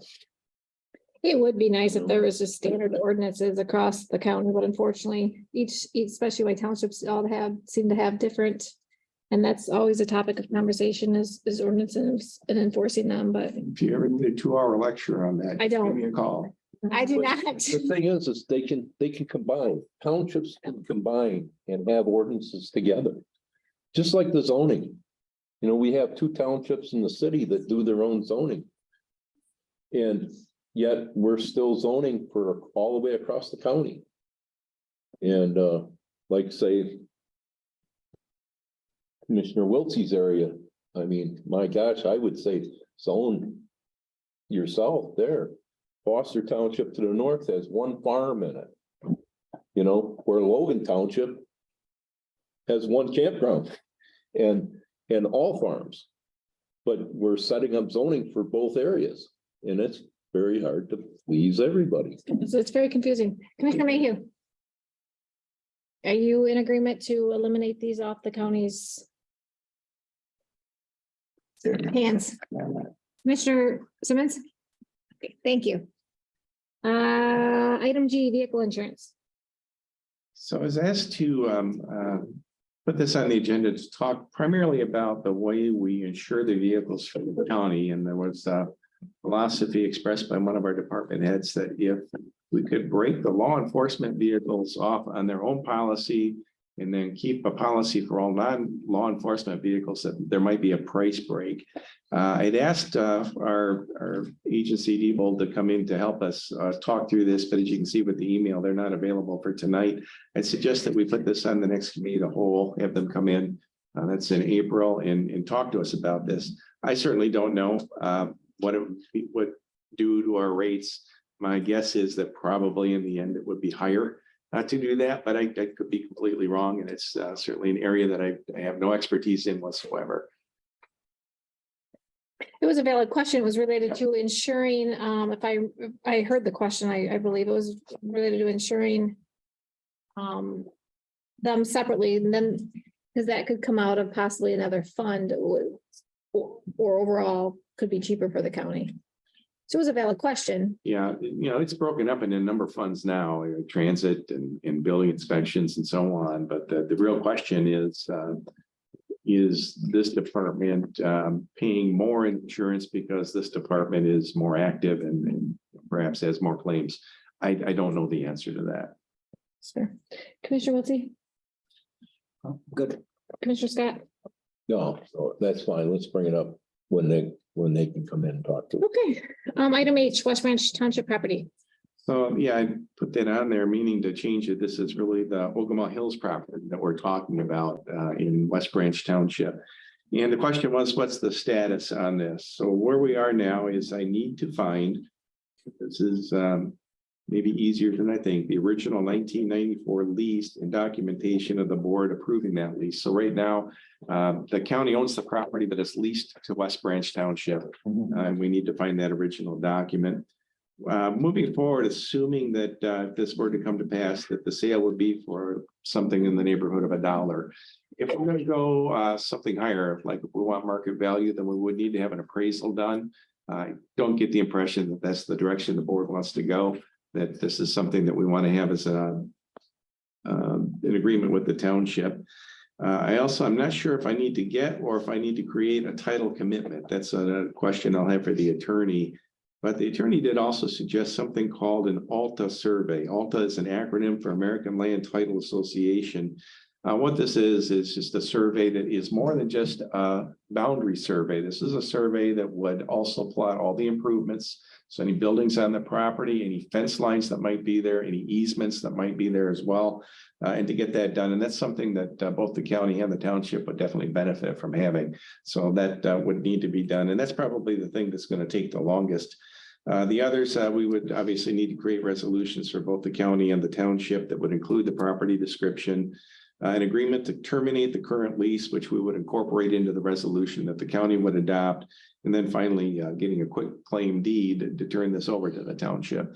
So those are the tasks that we need to finish. But once that's done, the process is merely a matter of putting a resolution then in front of the board for approval and for West Branch Township to accept the property. Commissioner Simmons? Is there any restriction on the property of the Register of Deeds office? Have we looked at the Register of Deeds yet? Have looked at that. There are no deed restrictions, but a good point. The county might want to restrict the use of that property moving forward, and that's something you can talk about. So you might want to put a restriction on there, for instance, that it's only for recreational use or only for the uses the township sees fit or whatever you might want to do. Maybe you don't want to do anything. Well, it's a conversation that we can have. Can the Resolution. Can the township come in and let us know what their plans are for this property? They can, I guess, in talking to I think it's the clerk maybe out there that I'm talking to most frequently. They want to continue the use as is, but they also want to apply for recreation grant monies to improve the facilities, to build some new things out there. I thought they were also discussing possible further development. Has that not been discussed? It might have been, I don't remember that, but. Okay, questions, Commissioner? Something else? to add? Commissioner Scott? Any costs incurred, I think we should ask the township to split with us. If a survey costs money, I think that there should be just a split on it. I don't think we should incur all the costs. Why should, if we're gonna sell them for just $1, why should we incur any of it? I mean, my thoughts is they should pay for it. Okay. Huh? Okay, I'll agree with you.